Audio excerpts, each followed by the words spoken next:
Hello everyone, welcome to a game called Monster X Mediator.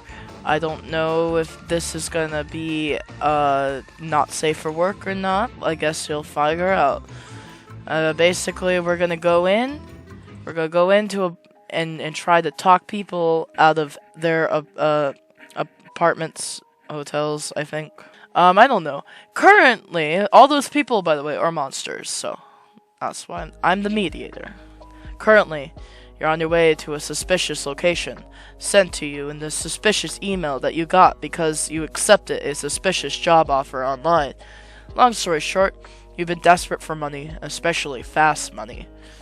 But don't even know what your job is yet, just where you have to go. But you do know that it's supposed to be a simple and does not require any particular skills or talent. So perfect for somebody just like you, my skillless, talentless self. And yes, this is all extremely shady, but your desperation outweighs your common sense at this moment. You need money, and the job offered a lot of it. And aside from that, half the money you already got in cash by randomly finding it in a suitcase inside of your bedroom one day. So the promise of doubling that money and the alarming fact that your mysterious client easily broke into your house are big motivators to actually go through with this odd job. Whoever your client is, they know where you live. Once you arrive, you notice that the job is a very run-down looking hotel in the middle of nowhere. Very reassured. There is also no signal on your phone, even more reassuring. In front of the hotel, you find a box with your name on it. You open it and find a walkie-talkie and a small tablet. You also find the second half of the money. I could just take this and go. Oh my god, I could repay all of my debt with this. You take the money and count it. It feels so incredibly good to have this much cash in your hands. Hello, dear business partner. Hello, dear business partner. You have accepted the full sum of the money and now are obligated to carry out the job you have accepted. Hello, what's the job? Looks like you'll be communicating through this walkie-talkie, even though throughout your job. How weird. I don't know why it's translated to truve instead of through. Your first task is to enter the hotel. Okay. Well, I mean, I already said I could run away with the money, but, I mean, the person knows where I live. You get cold feet, turn around, you're rich now, and you don't want to risk being unable to spend it by dying during a shady job. Dearest business partner, please turn around and enter the hotel, otherwise you'll have to get eliminated for being in breach of contract. Eliminated? You suddenly see a red dot on your body that moves up to your forehead. Are you gonna get shot? Go back and enter the shady looking hotel in the middle of nowhere? No, it's probably just a laser pointer.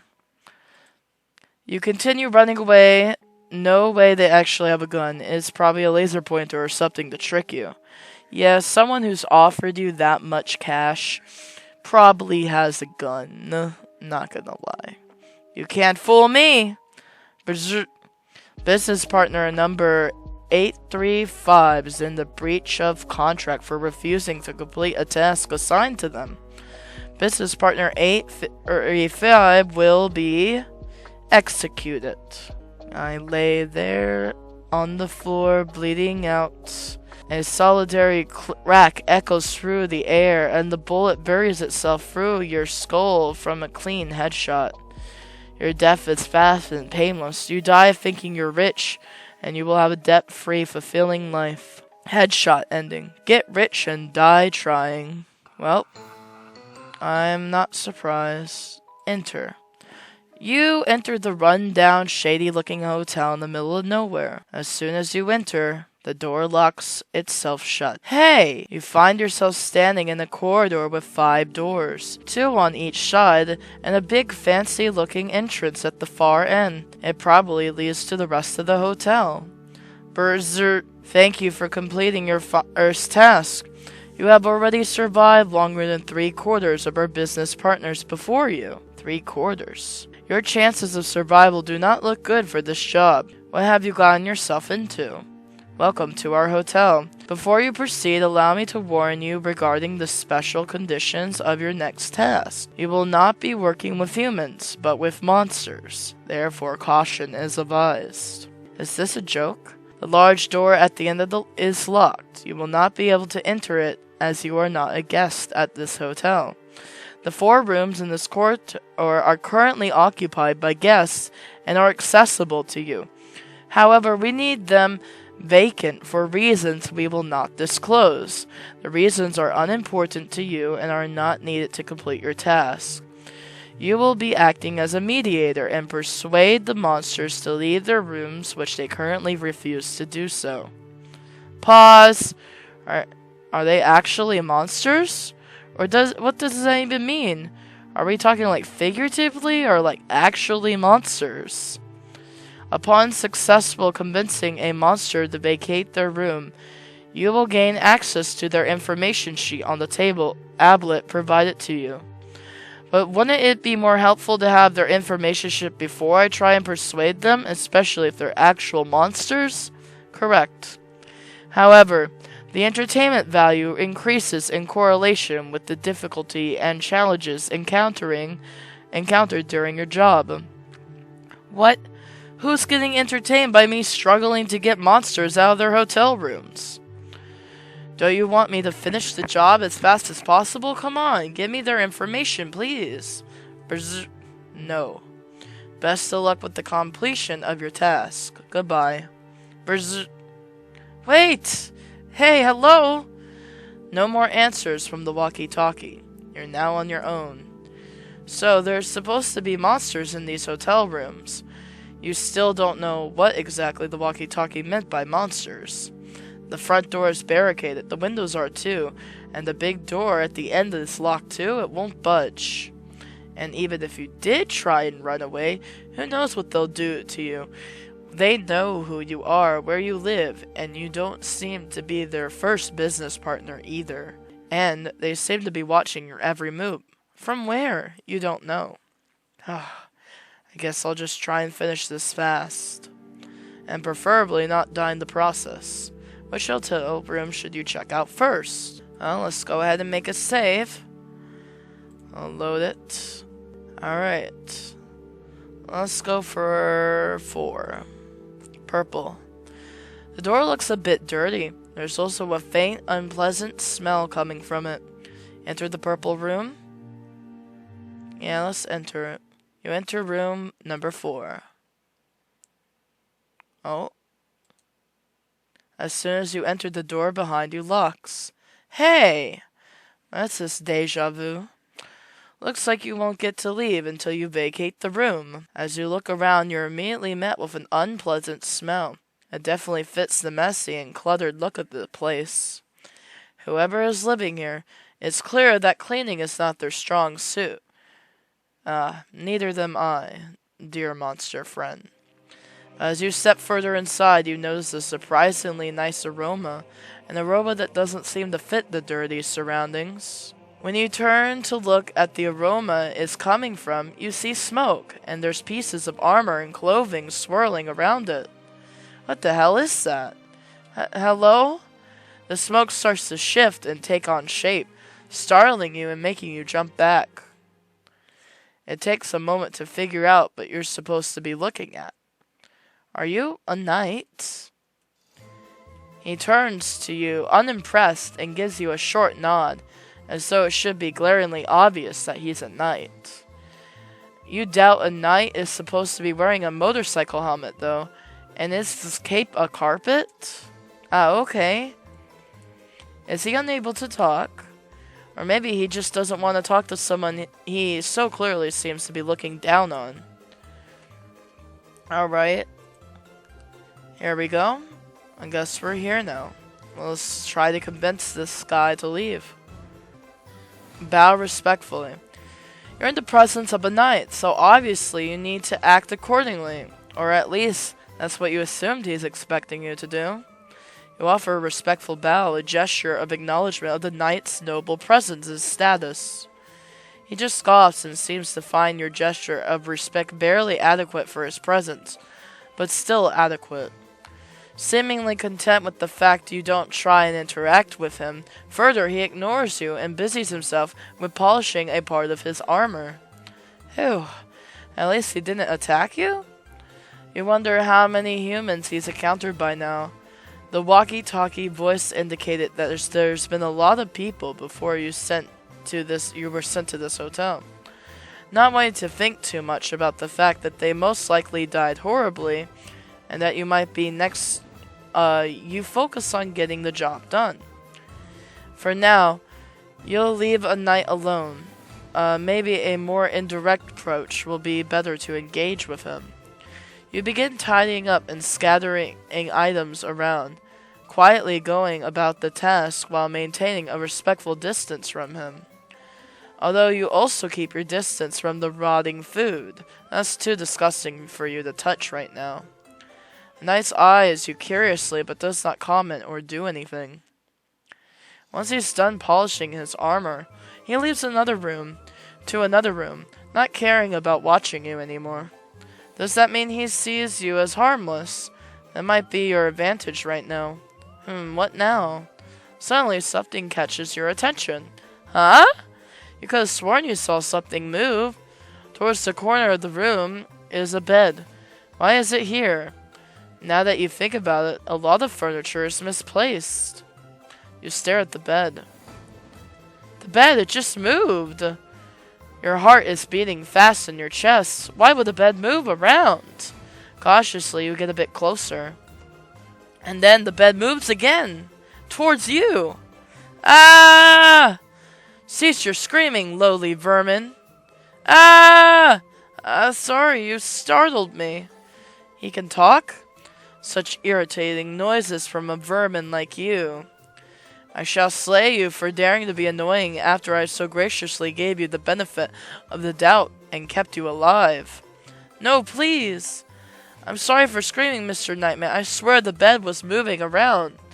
Sir Knight, to you, vermin. Sorry, Sir Knight. The bed. Moving around, you say? Yes, I really did see it move. Sir Knight scoffs and takes a step towards the bed when suddenly... Screet! Recito! A giant mutant rat jumps out from under the bed. Ah! At this point, you're going to die from a heart attack. In a split second, Sir Knight moves to slash at the mutant rat with nothing. Ha! Oh, how deeply I yearn to hold my trusted sword again, to wield it and strike down. Screech! The mutant rat bites into the knight's arm. Hectic rat! I'll sent back by a heretic. Heretic rat, sent by a heretic. I shall slay you. What? You watch Sir Knight kill the mutant rat with a gun? He doesn't shoot it, though. But bludgeons it to death instead. Ha! Heretic animal. You have a gun? It is only a temporary substitute until I may wield my own sword again. Scree! It's not dead? Sir Knight moves away from the rat, looking disgusted. No, it's just dissolving. Sadly, these vile creatures cannot simply be killed, and will return back to its heretic creator from room 003. Once the rat dissolves into thin air, a note is left on the floor, and something else. You can't make out what it is. A note. I do not care what the terror kit has to say. False promises by the tongue of the devil. I shall slay you one day. At the hands of my sword, you will return to where you belong. The pits of hell. What a lovely fella. Next door neighbor fella. Something tells you Sir Knight and the guest from room 003 are not on good terms. You're nosy, so you can take the note, since Sir Knight doesn't seem to care about it. The note has horrendous handwriting, but you barely managed to decipher it. I have sent you a present, as celibate for our friendship. 'Tis time I've made sure my ratsitos aren't violent and won't attack you on sight. Sorry about the other times, haha. Anyways, I hope you enjoyed the gift I left you. Also, if you kill it again, that's fine. Accidents happen, haha. Oh, they seem kind. You look at where the rat dissolved, and the gift should be. It's clear Ratsito was ripped to pieces. It's unrecognizable now. That didn't work out for guest 003. Sir Knight stares you down. You just stand there awkwardly, not really knowing what to do now. I don't know. This is a very, energetic, music for this. So like, how's it going? Crazy day, huh? He scoffs. I have changed my mind. Huh? About what? I have decided to kill you after all. Slaying that heretic vile creation has already been irritating enough. I do not need a puny human babbling in my ear, too. No, wait, I won't do any more small talk, I promise. Clack, slam, smash, whack, wham! Ag! I should have known better. You find yourself being relentlessly beaten and bludgeoned to death, your agonizing screams drowned out by the merciless attack. Before you take your last breath, you catch a faint sound of cruel and mocking laughter. Bad end, past control. Alright, I'm sorry, I didn't mean to talk. I should have known we weren't on the same page here. You stare back at him, and so does he. Is this a stare down? If so, you won't back down. The stare down continues. You both stare at each other. Your gaze is locked. The tension seems to be slowly increasing as seconds pass by without either of you breaking eye contact. Or at least you assume Sir Knight didn't break eye contact yet. It's not like you can see what he's looking at under that helmet of his. But you do see some smoke coming out from under it. Wait, what the hell? Ag! You suddenly trip as the smoke grabs your ankle and yanks you to the sides, forcing you to break eye contact. I win. Hey, that's cheating, he chuckles.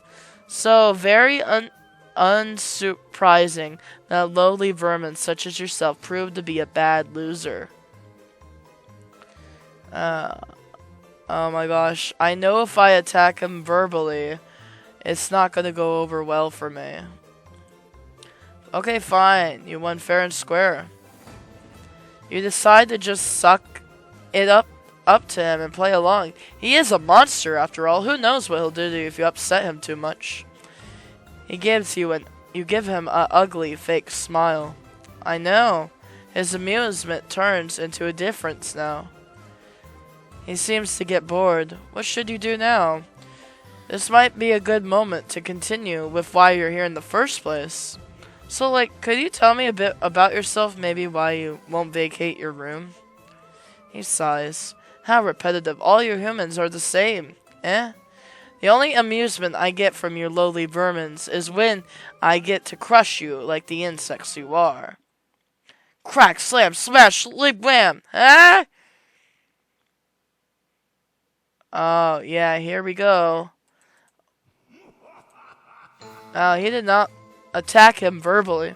A noble and awesome knight as yourself can't even win a stare down without cheating. That's lame as hell. Sir Knight stiffens up. He didn't expect you to actually get snippy. Watch your tongue, lowly vermin. I'm not a vermin, and you're not a knight.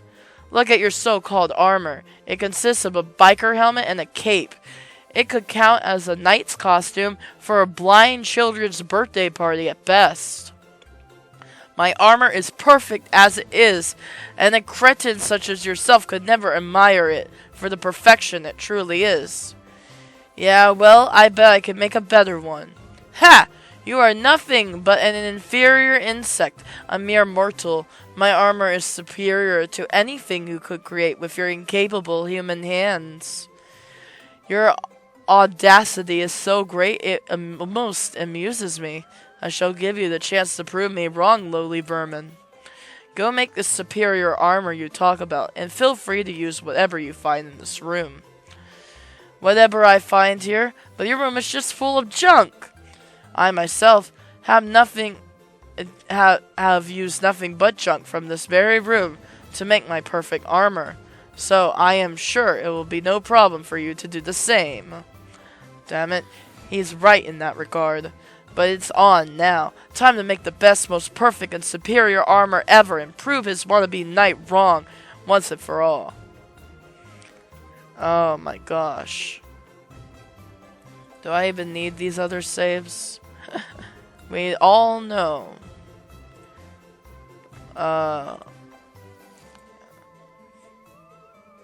Build the best, most perfect, and superior armor ever. With a good eye and expert skills you got from somewhere, you managed to scavenge enough parts and build the best, most perfect, and superior armor ever. After putting on the armor, you feel extremely proud of yourself. It gives Sir Might a smug look when you watch him, and unable to hide its amusement as he sees your armor. Not bad, huh? Ha! Why, thank you, lowly vermin, for building me an armor at my command. I didn't build this for you. I built it to prove you wrong, asshole. False! There is no way anyone is able to build an armor superior to mine unless they are driven by the motivation to impress and aid me as a knight.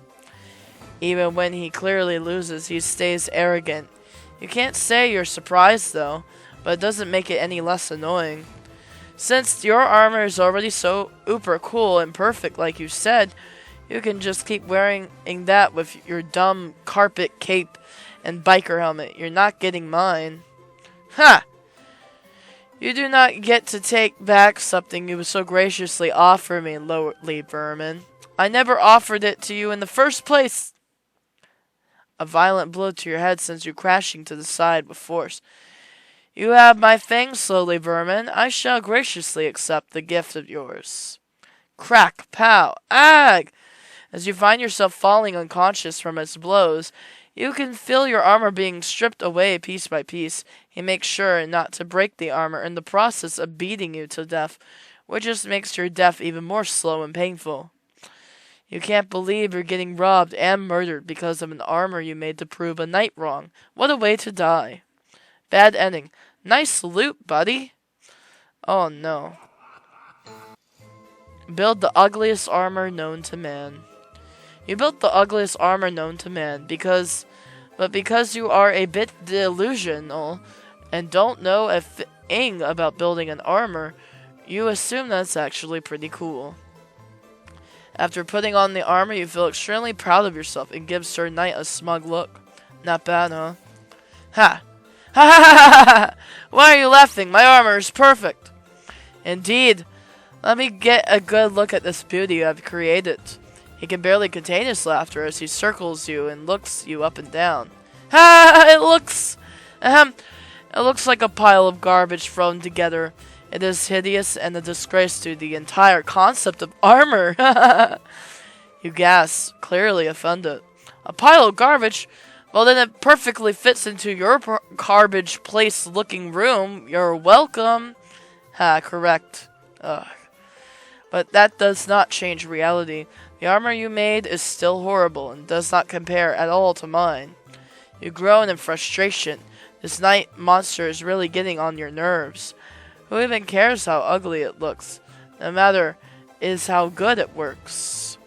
You attempt to attack the knight with the armor on it and trip, immediately landing flat on your face. You're unable to get back up. Ugh! You squirm around the floor looking stupid and embarrassing. Ha! Just as I said, it is terrible in both looks and function. You look so pathetic, just like an insect. On the other hand, my armor works perfectly, as it excels in both looks and function. You feel defeated, considering your current position. You can't really argue against them at that point. Fine, your armor is better.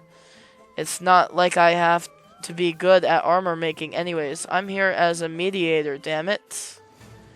You squirm around helplessly, earning another mocking laugh from Sir Knight. To your surprise, though, he grabs you by the hem of your shirt and lifts you to stand on your feet again. Of course, another puny human wanting to convince me of leaving this hotel room. So what will your attempt look like? Talk about our feelings, about our struggles, or our life goals in life? You finally manage to get out of the ugliest armor known to man and grumble in annoyance at his mocking tone. Well, my goal is just to get this job over with and leave this stupid hotel. Oh, you unintelligent, puny human. You will not succeed. Yes, I will. You would be the first human to do so. Your chances of succeeding look awfully tiny, to say the least. Almost as tiny as the value of an inferior insect such as yourself has. You are so mean for no reason. He chuckles. It seems you are not aware of how awful your circumstances really are, puny human. You are lucky to have been mildly entertaining to me up until now, which is the very reason I have not crushed you yet. He takes a step closer to you, as if to attack you. No, wait, don't kill me. I shall spare you, for now, but only because I have found a temporary use for you.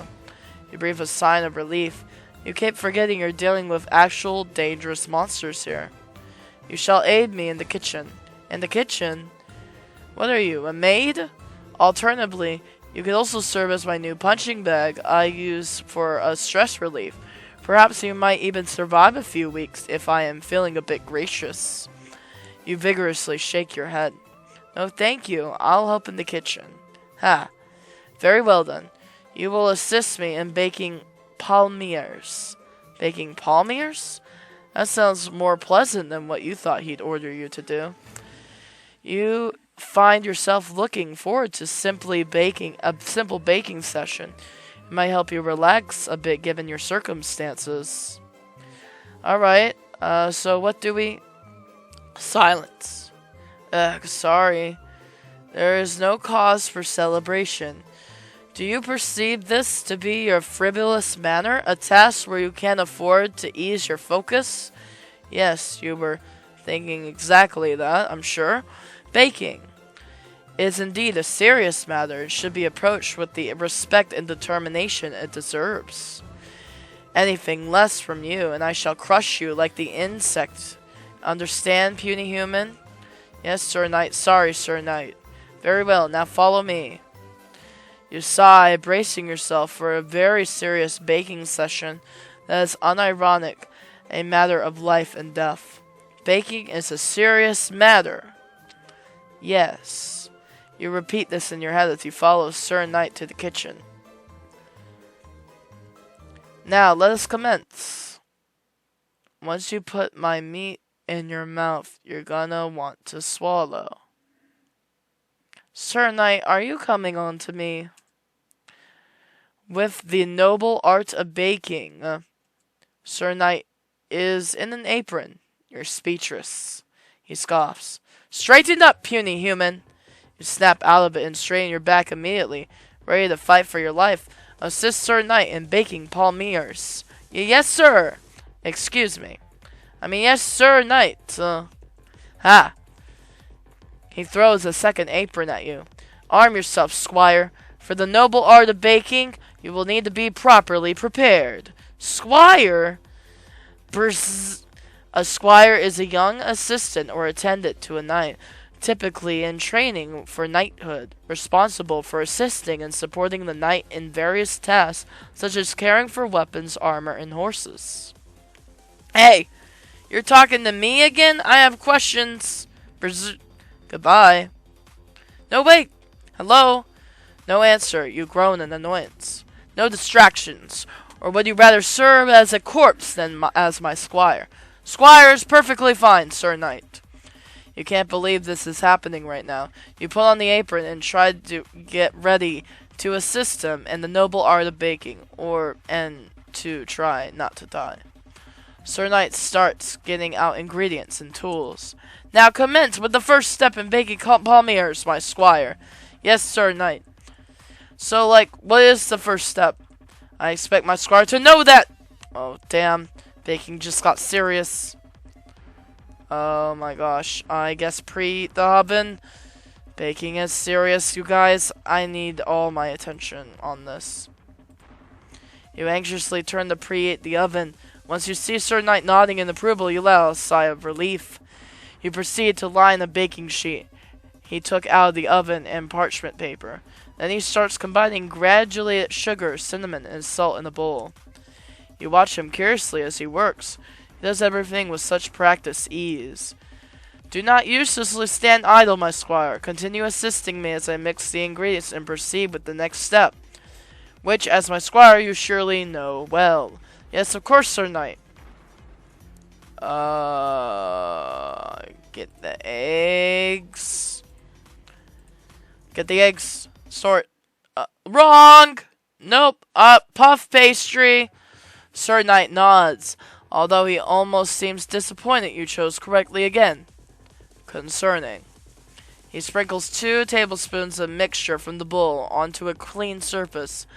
As you watch him think about how he'd be a great stay-at-home husband, although with the cleaning, he does seem to be good. Although with the cleaning, he does seem to be good at given how polished his armor always is, but he surely doesn't care about the clean room. Squire. Yes, I do not want to keep reminding you about proceeding with the next step. Guess correctly or die. You know the drill by now. Put the puff pastry sheets on top. Wrong! Oh no, eat the puff pastry sheets. Wrong.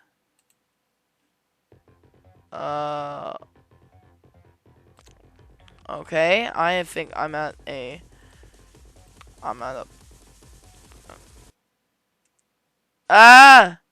It is truly upsetting that I must kill my... You chose correctly. He wants to kill you so bad. Oh, I was surprised. I knew it wasn't eat it. Sir Knight sprinkles more of the sugar mixture on top of the pastry and uses the pin roller to press it in.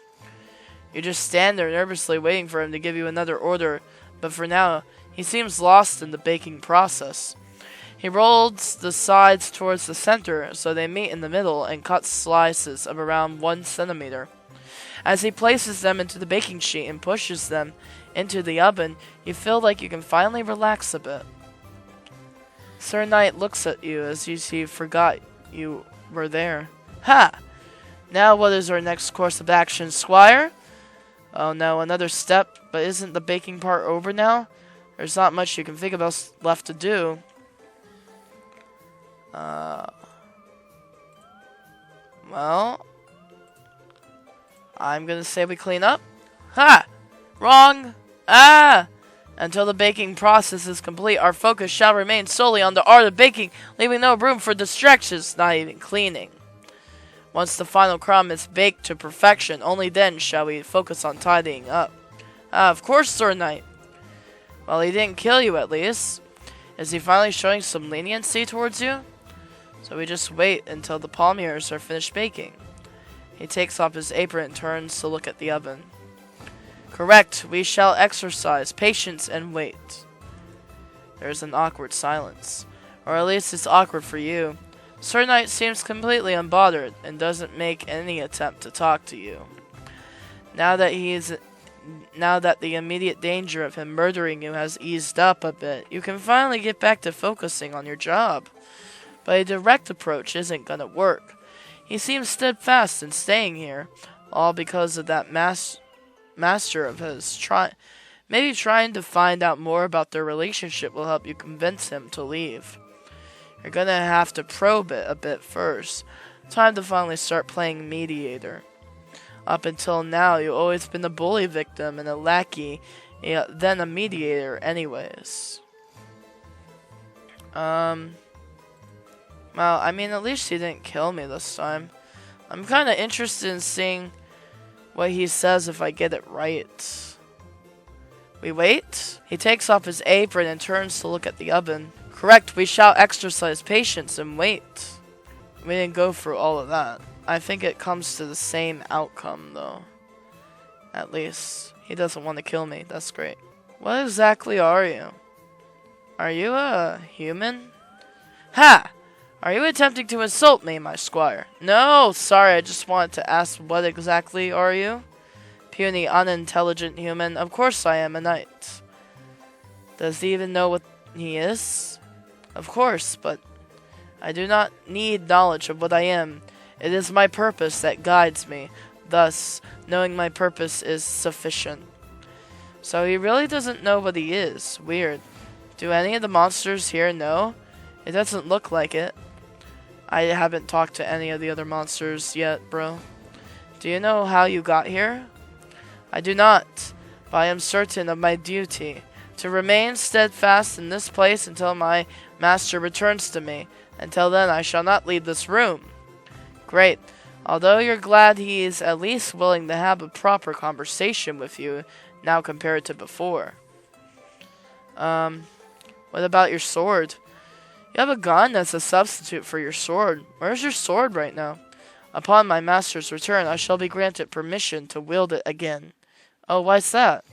Because I have pledged my sword to them. I shall not wield my sword without being under my master's command. But you're willing to wield a high-grade military weapon. Okay. Sir Knight keeps mentioning that master of his. Are they human or a monster like him? Probably a monster. Are they even alive? Where's your master right now? Do you know? I do not need to know. My master shall return when my master deems it fit. Oh, he got really defensive. You wonder how long he's been waiting already. And what happens if his master never returns? Is he just gonna wait forever? Can he even do that? Can you, die? Heh. No, because I cannot die twice. You died once already? Correct. I have died long ago on the battlefield, yet not even death could extinguish my flame. For I do not need a corporal body to continue my endless servitude to my master. Wow, that's really amazing. Ha. It is the bare minimum for the true and noble knight such as myself. Despite his humble words, you can tell how boosted his ego is right now. You make a great house husband. A what? You know, a husband that stays at home and stuff. Cooking, cleaning. Well, maybe not cleaning. He seems to suck at that. Nonsense. My master requires me not as a caretaker of the household, but as a loyal knight by their side. Would you do it if your master asked you to? He falls silent for a moment, seemingly lost in thought. Why would my master require their knight to serve as a mere house husband? An absurd question to ponder, my dim-witted squire. He's avoiding the question. You get nosy. And if you'd only be their husband, without the stay-at-home stuff, you might be getting into risky territory. But you generally wonder what the knight's relationship with his master is. Well, you're still your master's knight, but also their husband. Can a knight even marry? Sir Knight scoffs bitterly. My master deserves a romantic companion of an elevated status far beyond that of a mere knight like myself. A knight's duty is to protect and serve, not to engage in romantic entanglements. But a knight has so many qualities you want in a partner, right? Loyalty, devotion, protectiveness. In a true partnership, equality reigns supreme, where both parties demonstrate loyalty and devotion to one another, fostering mutual respect. A true and noble knight such as myself will demonstrate all of these virtues without any expectations from my master, for I am not driven by personal desires, but by the solemn duty to serve, no matter what. Sounds a bit unfair. Excuse me? I mean, in my personal, unimportant, and stupid opinion, of course. A knight is not equal to their master, thus, a knight is not entitled to entertain thoughts of equal standing or partnership, let alone marriage. My master deserves a partner who stands on equal footing with them. I see. You decide not to pry any further, since this seems to be a touchy subject. Are the palmiers done? It smells so nice. No, but 12 minutes have passed. It's time to flip them over. He takes out the palm ears and flips them over before placing them back in the oven. The aroma is already delicious. You feel your mouth watering. Ha! Patience, my squire. Oh, sorry. You catch yourself drooling and feel embarrassed. You continue waiting. This is torture. It smells so good. You want to eat them now, right now. How long still? 5 minutes. 5 minutes? 300 agonizing seconds, your mouth starts watering again. And now, 4 minutes. Only 1 minute has passed? Come on, distract yourself to make the 4 minutes pass faster. Like how you need to stop whining over having to wait 4 more minutes. You have bigger problems, like getting this bully of a knight to vacate his room, which immediately seems almost impossible right now. You have no idea what you're supposed to convince him to leave without his master, who might be dead for all you know. Palm ears, smell so delicious, must wait. Snort. Of course, Sir Knight would find your suffering funny, but you can't help it. You never smelled anything this delicious before. Is it normal for food to smell this good? It's not. There's no way. He must have done something with the palm ears, although you didn't notice anything out of the ordinary while watching him bake. But even if he had some weird baking powers, what weird, frankly useless powers to have as a knight? I don't know. If you could bake something good for us when we're out adventuring, I wouldn't mind that, even if you are a knight. Good baking on a good camping trip sounds good. Especially since he doesn't seem to eat his food in the first place. He can't seem to smell either. How weird. If only you could see what's under his helmet. You're really curious now. You try to steal a glance at him, trying to peek under the helmet as best as you can from your position. Squire! Sorry, I didn't see anything. The palm ears, they are finished. Retrieve them from the oven. Finally! You quickly open the oven and take out the palm ears, but you're so distracted by the delicious smell that you forgot to wear gloves. Ouch! Hot! With graceful speed and agility, Sir Knight catches all the palm ears before they hit the floor and arranges them on the platter in a matter of seconds. Ha! Incompetent, as expected, but I shall overlook it this once, for humans are inherently incapable by nature. Incapable of baking? Oh, come on. Ooh, they look good, too.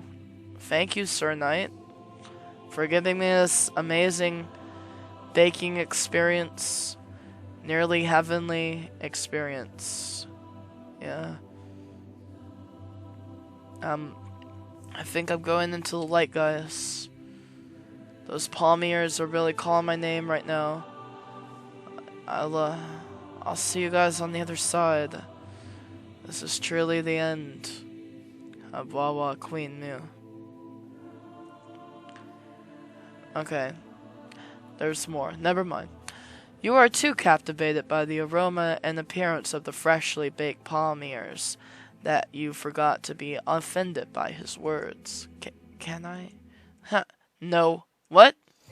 Did he just say that you're not allowed to eat these beautifully perfect, freshly baked palm ears after what you've been waiting and smelling them for? What feels like an eternity? But I hope you bake them like you asked me to. Ha! Do you truly demand a reward for merely fulfilling the bare minimum as my squire? Please, just one palm ear, Sir Knight. Why do you, a puny human, believe you are deserving of one of my delicious palm ears, my squire? Ugh! Whatever, it's just palm ears. Who cares if you can't eat any? There's worse, like getting brutally murdered by Sir Knight, right? Right? Please, just one palm ear, Sir Knight. Please, please, please, please. He chuckles, amused. One palm ear for you? Yes. You start getting hopeful. Let me ponder. You stare at him, brimming with anticipation. Ring, ring. Ah, him again. The hotel room phone is ringing. Huh? Who is it? The irritating numbskull in room 001. Sir Knight begrudgingly picks up the phone after it continues ringing endlessly. Huff, huff. Heavy breathing can be heard from the other line. Hi. I smell palmiers! The man on the other end of the line screams into the phone like a maniac. You can hear every word standing beside Sir Knight. You finally baked palmiers again? Did you bake them for me? Because I kept asking and calling and asking and calling and asking and calling you. It was because of me, wasn't it? No. I want palmiers. I need palmiers. I need them right now. Sorry for yelling. That smell. It drives me freaking crazy. You hear something shatter and crash through the phone, accompanied by a maniacal laughter and wheezing. It sounds like he's wreaking havoc on the other side. Okay, I calm down now. Are you finished? Yes. I will throw them into the vent as always. Now stop calling me. Yes, palmiers, let's go. Your palmiers are so freaking good. I've never eaten anything this good. It's worth taking all the steps and the word, I swear. Do you know how good?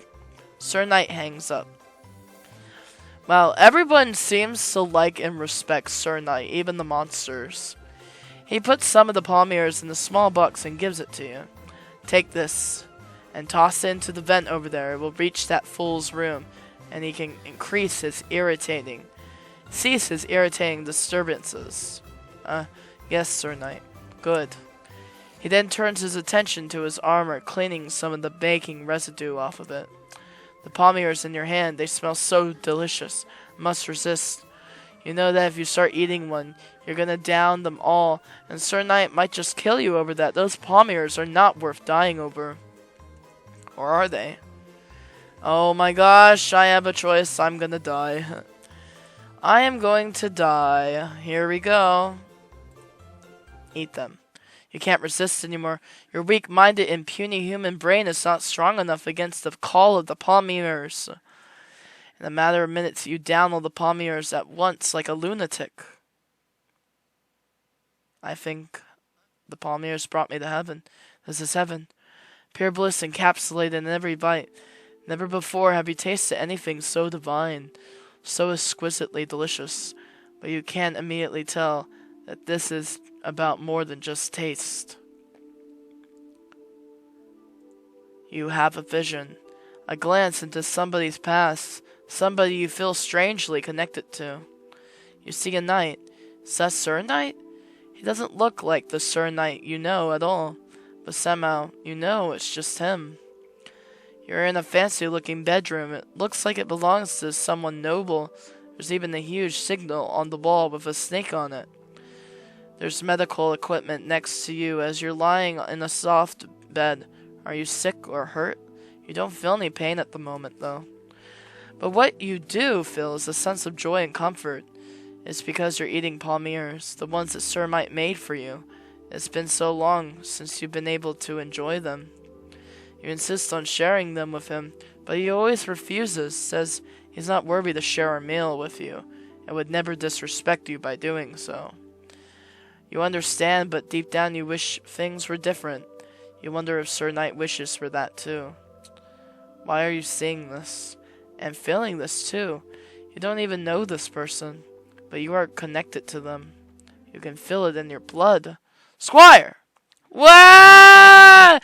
I got the wah ending, yes. Where are the palmiers? The box Sir Knight gave you is empty, because all the palmiers are in your stomach. Uh-oh.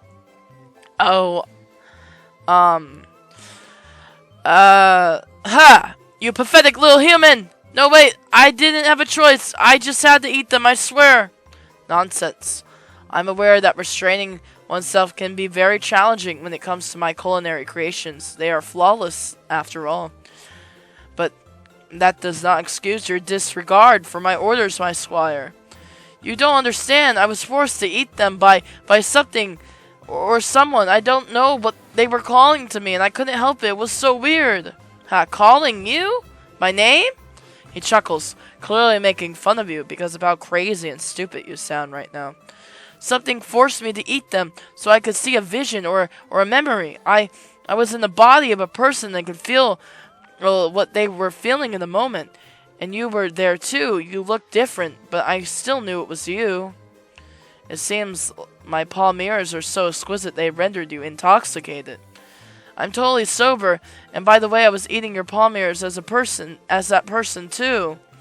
And I asked you to share them with me, but you didn't want to. And then I got sad because you never wanted to eat them together, and I wondered if you sometimes get sad about it too, and Sir Knight freezes. What did you just say? He's finally paying attention. And we were in a really fancy-looking room that had a big purple signal with a snake on it. And there was a lot of cups and herbs and bandages. Whoever I was, I seemed to have been hurt. He seems completely dumbfounded. For a moment, you feel like he's about to lose his composure for the first time. But he doesn't. It only takes him a minute to compose himself again. He felt what that person felt in that memory? Yes. Then that's that person. Where were you hurt? I don't know. I felt fine, actually, but there wasn't any pain. Was that your master? So after that, the amputation, there is no way. Sir Knight straightens his back. There is suddenly something intense about him. There is no way. Come with me. Now. You are very confused by all of this. But as you follow him, you feel like this is something that's been a long time coming. Oh. Hello, you have a beautiful sword. The aura, the smell, the feeling, it's all so pleasant, so calming. This room brings you a sort of comfort that is completely foreign to you and a familiar at the same time. Sir Knight is kneeling in front of the sword that's stuck in the floor. This is your sword? He stands up again and nods. Yes, my sword. Unable to be put out by anyone but my master. So, that's why you can't use it, correct? It is because in the past I have failed as a knight.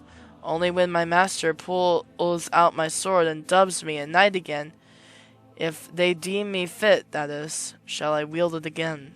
You failed? Pull it out. The sword? Me? Yes. What if I can't do it? Then you die. No, don't kill me, please. I would not have to kill you myself. Anyone that isn't my master dies when touching this sword. Is he being serious right now? There's no way you're his master. Even if you did have that vision, you're not that person, right? That person seemed to be from a different time, a different world even. But if you refuse, Sir Knight is definitely going to kill you. Or God, you can't win. What are you waiting for? Okay. Let me just pull it out. Let's see if it works. Alright. With trembling hands, you hesitantly reach towards the sword. Oh, you're so gonna die. Here goes nothing. You grab the sword's handle and pull out the sword. I'm alive! You can't believe it. You're still alive. As you hold the sword up triumphantly, you can't help but laugh in relief. Master? Wow. Sir Knight's whole demeanor changes. He gets down on one knee in front of you and bows his head in respect. Master, my master, how long have I waited to kneel before you again? If you deem me worthy to remain in your service despite my past failure as a knight, then I pledge my unwavering loyalty to you once more. I shall uphold my virtues and defend you with every fibre of my being until the end of my existence. Is he making an oath to you? His voice is shaky, but his words are clear. If you do choose to judge me unworthy of serving as your knight again, then I shall cease to exist by the hands of the same sword. For without you, my master, my existence means nothing. He's pledging his loyalty to you. He really sees you as his master now. You can't believe pulling the sword out worked. All this took an unexpected turn.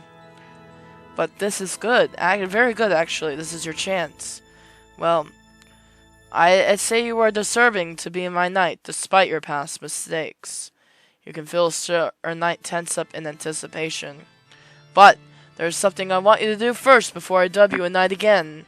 Anything, my master. I am yours to command. How about we just let him go? I'm gonna just let him go. Order him to leave the... I want you to vacate this hotel room so I can finish up my job as a mediator. I'll only dub you as a knight outside this room, understood? Sir Knight's whole body seems to beam with excitement as he straightens up and takes on a proud stance. You've never seen anyone this ecstatic at being ordered around before. Yes, master, I shall vacate my hotel room immediately. I shall be waiting for you outside, my master. He looks at you for a moment longer than necessary before he makes his way out of the hotel room 004. You did it! You persuaded Sir Knight to leave his room.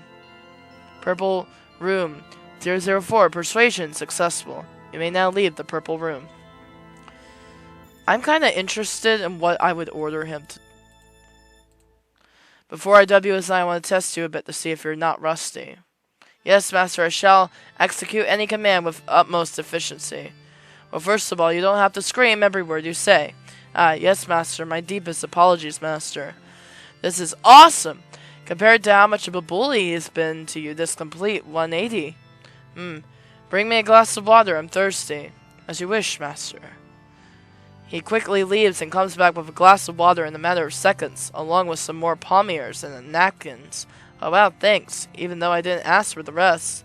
Quenching my master's thirst isn't enough. You deserve to have any of your needs fulfilled at all times and beyond that. He's essentially your butler now? Any of your needs, huh?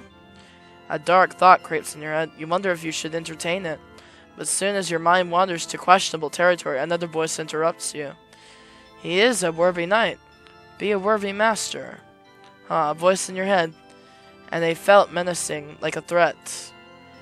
You quickly shake it off, a bit creeped out. But it's not the strangest thing that's happened today. Oh, someone's still protecting him. Sir Knight stands proudly, beaming with excitement and waiting for your next command. He must be having the time of his life right now. Oh. I don't feel comfortable with this.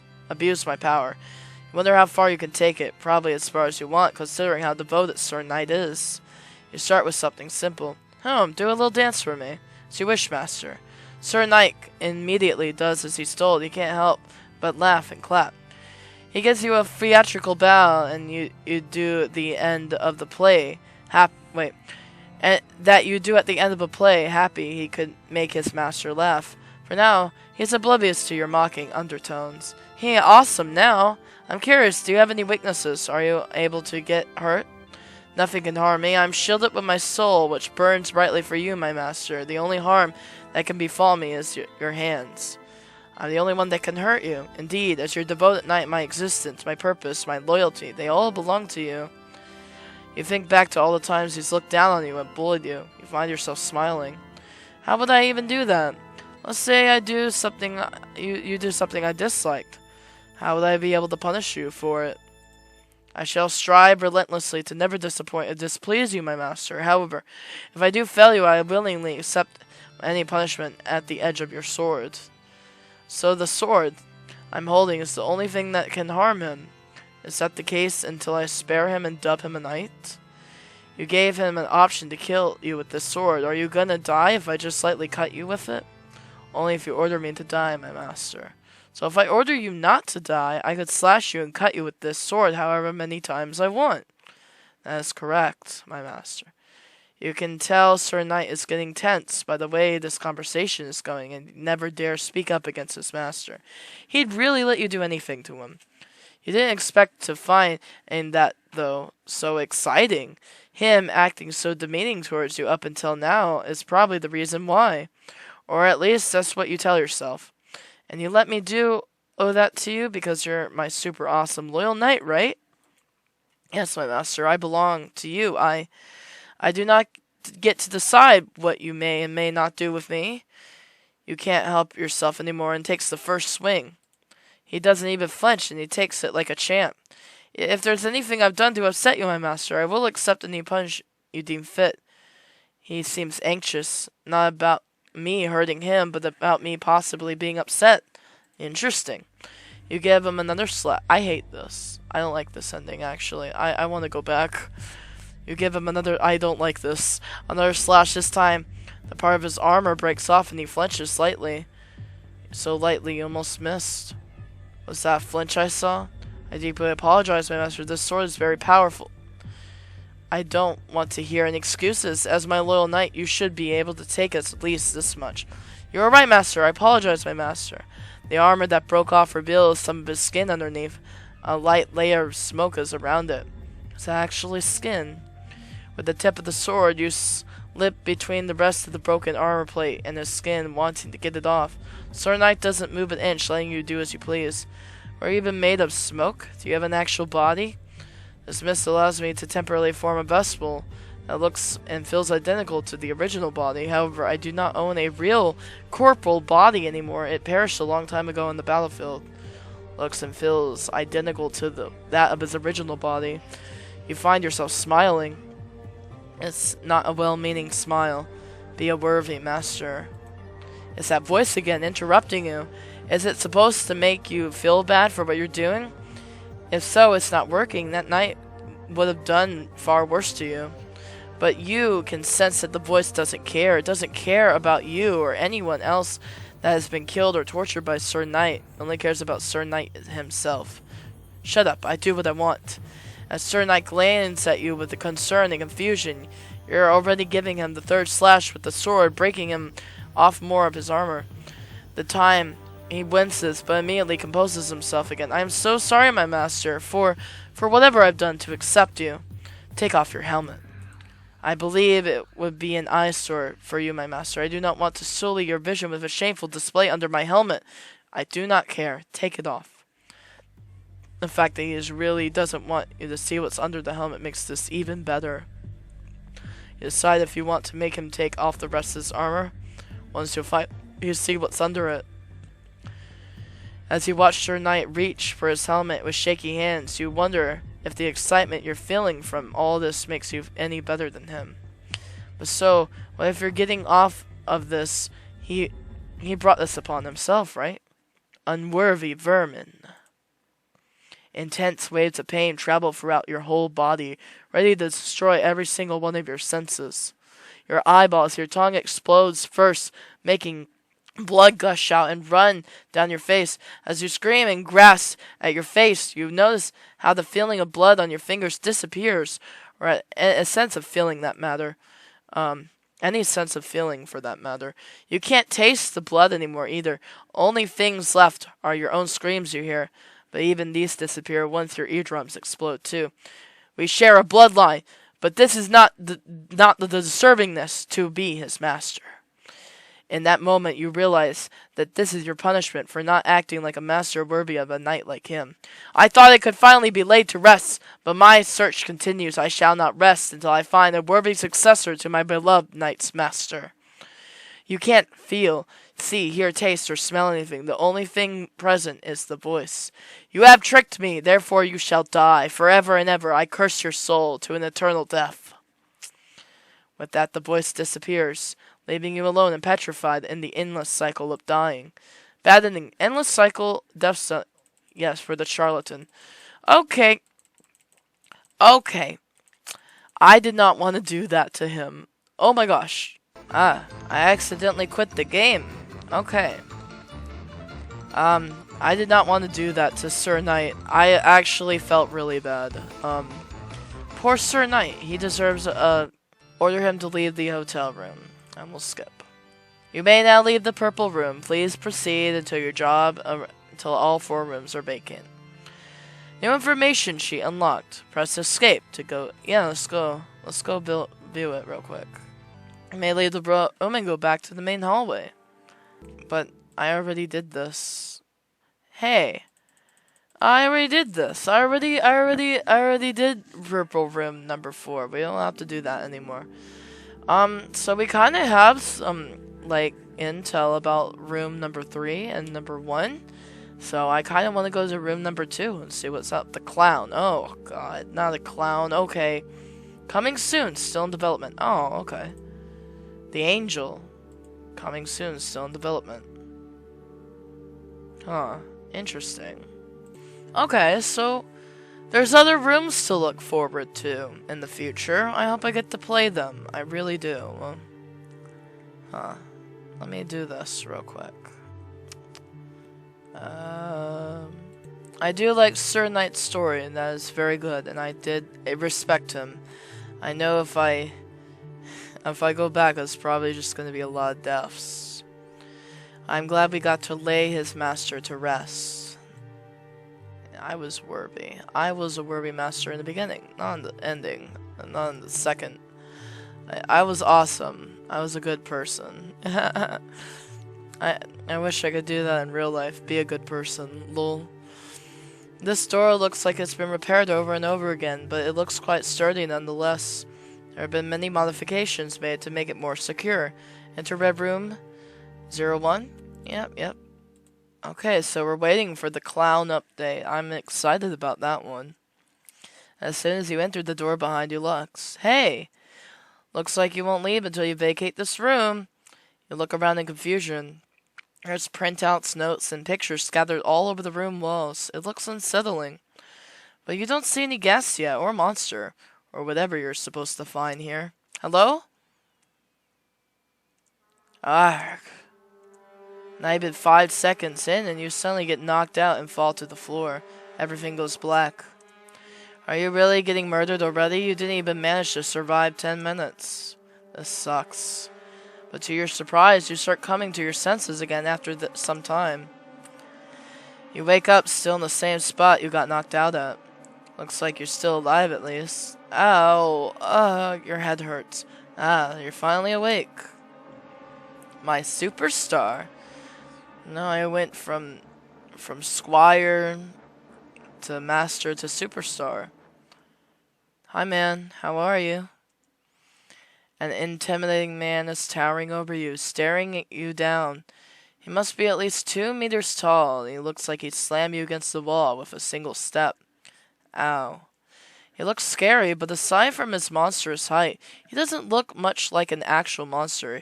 You try to discern what his face looks like, to see if he looks human, but you can barely make out anything with how well he's concealed by his outfit. I'm so glad we finally get to meet. Huh? You know me? I do. My life is meaningless without you. Who is he? But I don't know you. Are you the one that knocked me out? Yes, I am. Sorry about that. I only noticed who you were after I knocked you out. I'm used to certain pests always trying to break into my room, so I just automatically attacked. You laugh with him nervously, hoping he won't attack you again. He stares at you, seemingly mesmerized. Do you actually know me? Of course I do. I'm your biggest fan. Oh my god, I have a fan? This is gonna be me when I figure out I have a fan. Oh my gosh! It's actually happening, guys! I actually have a fan! Oh my gosh, people love my content! Wow, that's crazy! That would be amazing. Oh, I would love that. Oh my god, I have a fan. Jump in excitement. Yes, me! He jumps too. I'm so happy. I never thought I'd have one single fan. Well, you do.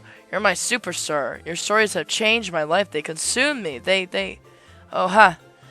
I can't even begin to describe how much impact they had on my life. Whoa, why the axe? Holding my axe helps me calm down when I get too excited, huh? Oh, I'm okay. I'm so happy we finally get to meet. And you seem very happy to see me. I expected our first meeting to go very differently. Of course I'd be happy to meet a fan of mine. The happiness is all mine. No, it's all mine. No! It's all mine! Ah! Oh, damn. I'm getting too excited again. Sorry, I gotta calm down. I have a question, though. About what? About you. Oh, about what I am? Why I won't leave my room? Oh, no. About you, personally. You? Have a question about me? Yes, can I ask it? Yes, you can. What? Wait. I gotta calm down first. Okay. You can ask me now, my superstar. What do you want to know about me, personally? I just wanted to know. No, wait. Okay, now, I'm good. Shoot your question, my superstar. I just want to know what exactly your... Slash crack! Ag! He smashes the axe into your skull, breaking it in two, and he swings it again. And again and again and again. He got too excited. He just can't help himself when he gets too excited. You are his superstar, after all.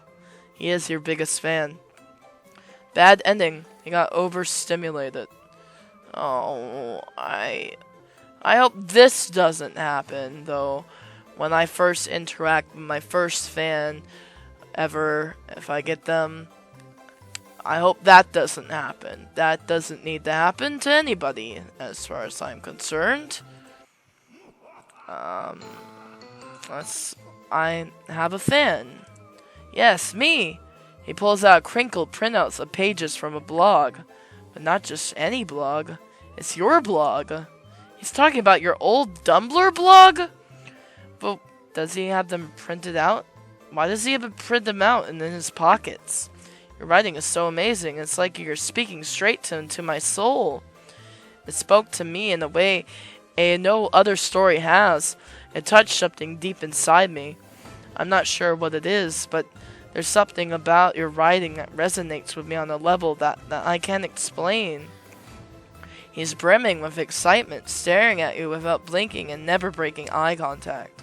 Oh, wow, thank you? You're creeped out. Maybe you remember me. I used to comment under your posts all the time. I used to go by NazX404.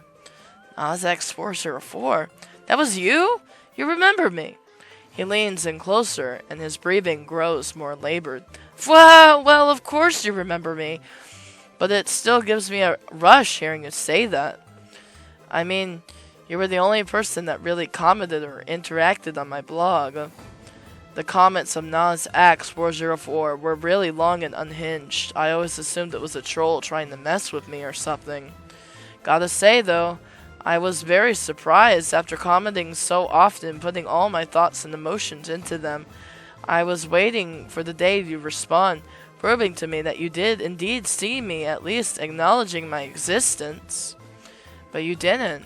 Instead, you did something real crappy. It felt like my world was falling apart. Huh? What did I do? You blocked me! Oh. Right. I couldn't eat. I couldn't sleep.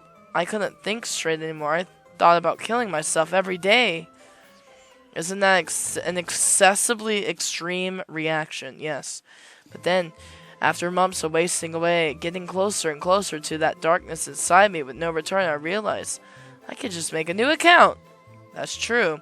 But you kept blocking them, so I stopped commenting and I just started lurking. But then you did the most crappy thing ever. What's that? You stopped posting? You stopped writing! You stopped updating your blog! Well, I mean, it was mostly to kill time, like a hobby. A hobby? You really are amazing. You're so talented that you have the power to change my entire worldview with the things you wrote as a hobby? Whenever I read through your stories, I felt like the happiest and most stimulated person in the world. He seems to get more excited. It makes you concerned. That's why you stopped writing. It broke my heart into 463,828,007 pieces. Why do you have to ask? I just got so worked up whenever I talk about you or your stories. Holding my axe helps me calm down, huh? Help. I can't live without your stories. I can't live without my superstar. Why did you stop? What happened? Why did my superstar leave me? Why? I didn't. Anyways, after going back to being miserable, I started printing out all your stories and posts and always had them with me.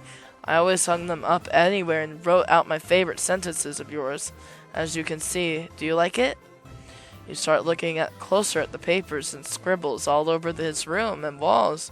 It's all printouts from your old Tumblr blog or quotes from it that he wrote on the walls himself. He really is your biggest fan. And your only fan as far as you're concerned. You can't bring yourself to be happy about it though. Wait, pause. Sorry, I start rambling. I'm just really excited right now. What is it, my superstar? How did you know I'm the author of that blog? I never posted any pictures or personal information of myself on my Tumblr blog. I know everything. I know what you look like, where you lived, where you worked at, why you got fired, all that, your social media accounts, your emails, passwords, and security questions, and their answers, your medical history, your bank information, your social security number. I know your life. As he continues talking about how intensely he's been cyber-stalking you, he glanced around the room nervously. It's not only your blog that's everywhere, it's also bits and pieces of really private information or pictures of you. Now you're really starting to panic. Yeah, I hope I don't get this either. I don't want that. You guys, listen. It's nice to admire somebody, but obsessively stalking them to the point where they are just like, you know, they are obsessed with you. I don't know. That's not a good. It's not a good use of your time, man. Just work on yourself, okay? It's always best to become obsessed with yourself, if anybody. I can't leave this place, this hotel. None of us can. So I had to use nothing but my computer and this hotel's crappy internet connection to find all of that out. But it made me feel closer to you, closer to my superstar. It helped me fill the void you left when you stopped updating your blog. I'm sorry about that. Oh, it's okay. I know life can get in the way of humans' artistic pursuits. Although I did have so much information and dirt on you, I could have ruined your life in seconds. I didn't, of course. I was only sometimes tempted during my very dark moments. But I didn't want, because what kind of fan would I be then if I let my own bitterness outweigh the love and admiration I have for you? Fwah! So don't worry about it. Fwah! He stares at you, gripping his axe tightly to calm himself down. You need to finish your job and get out of here fast. What do you do next? I save because I don't know what to do. If this were me in a real-life situation, I would be dead already from Sir Knight. I mean, I would try my best with Sir Knight, but I don't think I could make it through all the baking stuff, honestly. I would panic.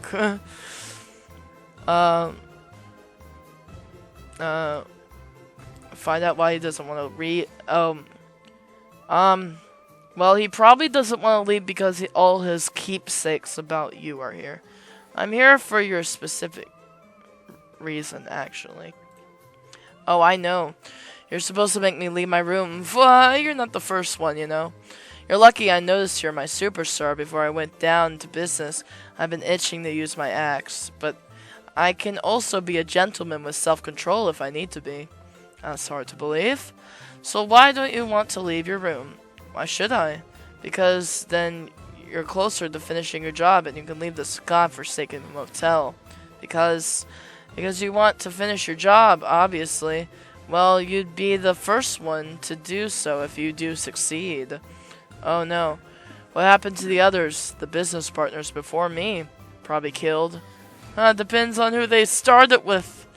Should I show you what I did with the last person who tried to make me leave my room? I'm a little curious. Curiosity killed the cat. Yes. Sure thing, my superstar. Follow me. You reluctantly follow him to the door secured by numerous locks. It takes some time until he gets it open. The room exudes a bone-chilling atmosphere. It looks and smells like death. I like to keep my dirty hobbies and passions in a separate room. Keeps the rest of my apartment clean. Anyways, first I knock them on the head with the back of my axe, just like what I did with you. And I throw them into this room and lock the door. And then what? Then I kill them with my axe. Oh, that's what I expected, I guess. I'm a simple man. I don't need to turn my passion into some overcomplicated philosophical BS like the other annoying jackasses. I see. Focus on the job you have to get out of here as soon as possible. Well, it's a good thing this murderer's a huge fan of mine. That means I'm secretly also have murderous intentions myself. So are these jackasses the reason why you don't want to leave your room? Yes, part of it. It's okay to feel judged. How about you talk it out with them? Well, my superstar and my therapist? Well, I'll be your therapist if you really need it. And if it makes him leave his room. I'd like you to be something else, though. Something more. More? You don't want to finish this sentence. More like a platonic friend? Wah! I got friend zoned? I mean... Oh, don't worry. I'm fine, I swear. Just ignore your fight or flight reaction and focus on the job. Okay, so about leaving her room, not happening. Damn it. You need more to go on. Wow, I thought this would actually kill me. Maybe he's... No. Maybe he's actually happy that I'm viewing his work, you know? What exactly are you? Are you a human? No, I'm a monster. Didn't that walkie-talkie tell you? Yes, but what kind of monster? I only know what I've found out myself. I'm stronger than any human, I axe and any weapon they've attacked me with. One of them shot me once, blew half my brain out, but I was fine the next day. And it doesn't even hurt. It felt a bit dizzy and disoriented for a few seconds. I don't starve either, but I can eat if I want to. Some food is pretty tasty, although I hate the whole going to the toilet thing afterwards. Huh, what else? Oh, that's why he said he would defecate any time for Sir Knight, respectively Sir Knight's, what were those things called? Palettes? I'm bad at this memory stuff. I've never heard of that stuff before I start playing this game, in fact. I love axing things. There's so freaking much. That might just be a personality trait. I guess you might be like a zombie. Maybe. Or a ghost with a body. Could be. Or just immortal. Until now, nothing's been able to kill me. So I believe that until I'm proven wrong. Why else aren't you leaving your room? Because I really don't know why they want us out of our room so badly. At least I don't know the real reason. But I do know that it must be something I won't agree with. What's that? Because I've never agreed with their choices. Who's they? I told you, my superstar. I don't know. We're out of the loop about almost anything in here. That's why I refuse to do anything they ask me to. There must be a reason they don't tell us anything, and I don't like that. Besides, I'm happy with staying in my room.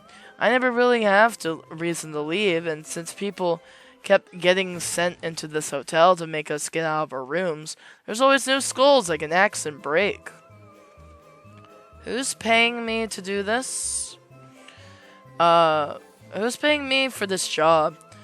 Are they the same people that owns this hotel? Either way, they must be rich to be able to give me so much cash. Yes. I don't know, and I don't care. I've been in this crappy hotel for as long as I can remember, but once I found your blog, I didn't have any interest besides axing people and you anyways. You never been outside of this hotel? No, I can't leave the building. None of us can. Really? Have you tried? Only once. But the others tried many, many times. It's like there's an invisible wall around the hotel that prevents us from leaving. Oh, what the hell? How weird. Do you remember how you got here? No. Do you know how long you've been living here? No. He doesn't seem interested in how or why he got here.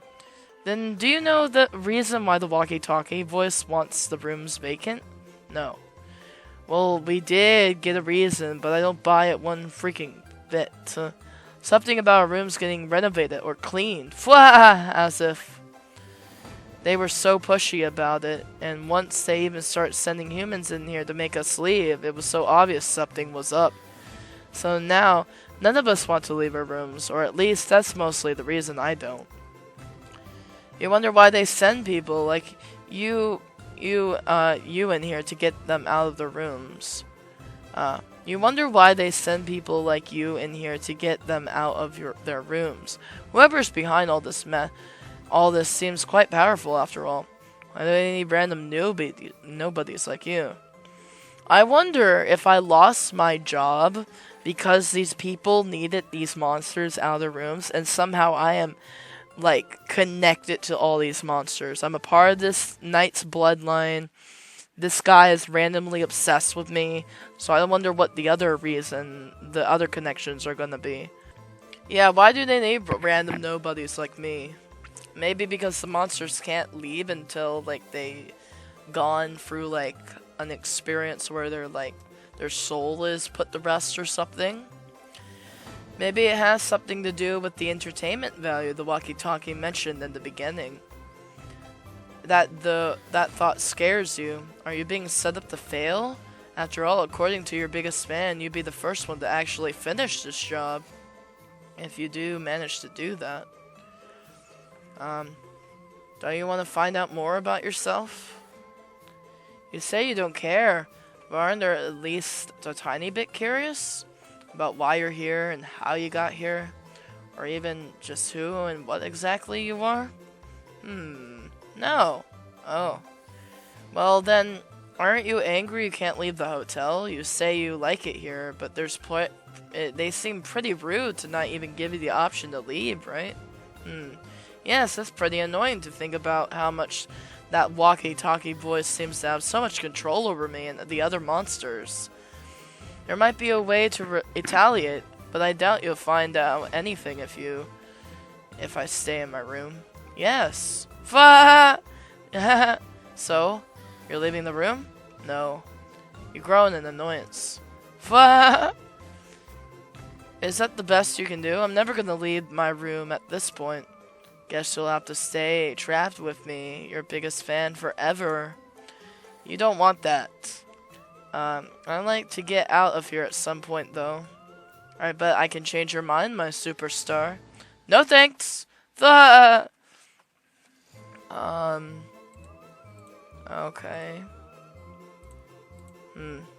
How will I get him out?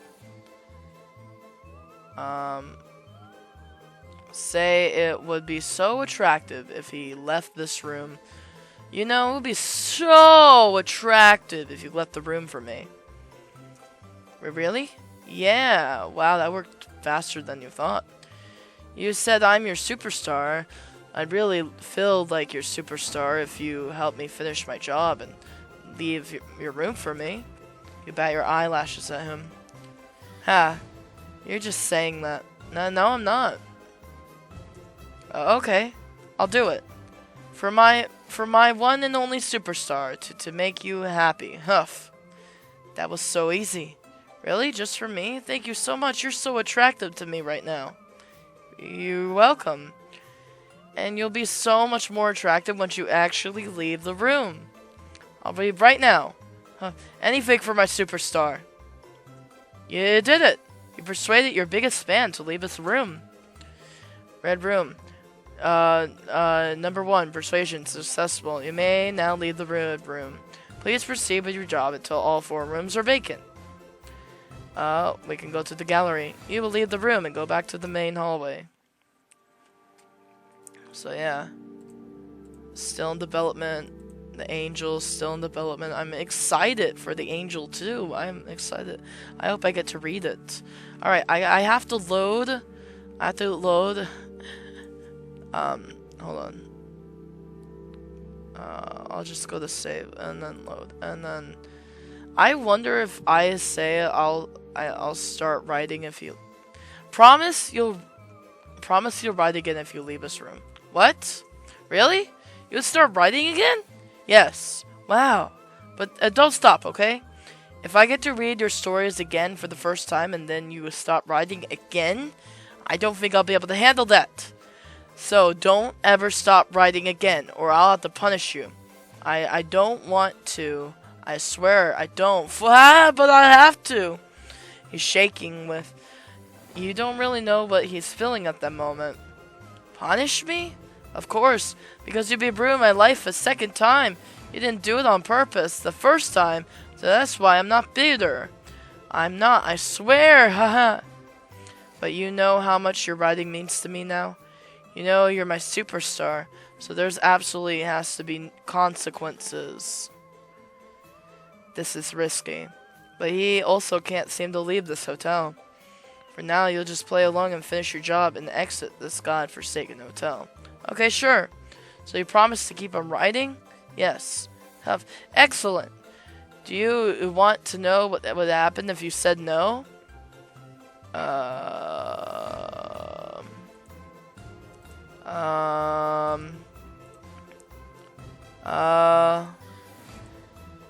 Yes? I would have been very sad. Oh. I would have cried. Oh.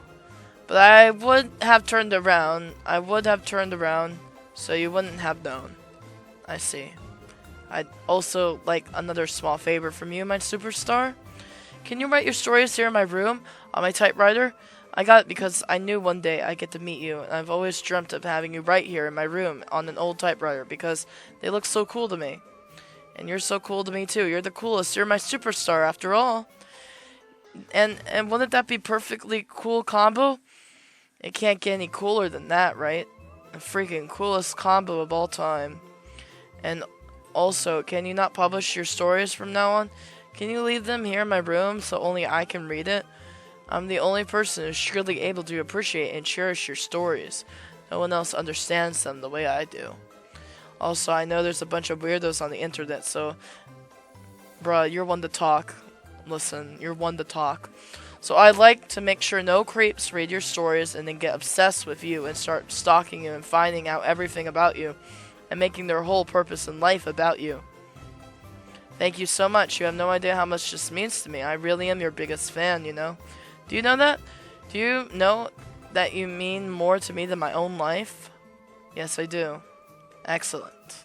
He grins widely. I mean, you have an eternal life, so... Also... Oh, no. Also, can you stay here until you finish your first story? I promise I'll leave the room once you finish your first story. I want to watch you write, watch you create, and what gives my life purpose. Because if you leave before writing a story, you'll definitely report me to the police first. And then I go to jail, and in jail, I wouldn't get to read your stories anymore. Or at least it would be harder to get to read them. And also, they wouldn't let me print out your stories and personal information in places all over my cell. How else am I supposed to look at them from whenever I want to? That would make me sad. But wait! How would they put me in prison if I can't leave the hotel? Maybe they'd turn the hotel into a prison then. Well, either way, it's the same outcome. It would be complicated things, and I hate when things get complicated. You really don't know what to say, so you just let him talk until he's done. Also, I might seem like scary to you since I'm unstable and homicidal and killed literally every other human that comes into my room except for you, but I just get a little too passionate sometimes. I have myself under control like half the time though. That's a lot. If I didn't, then trust me, I'm holding back a lot right now. A lot.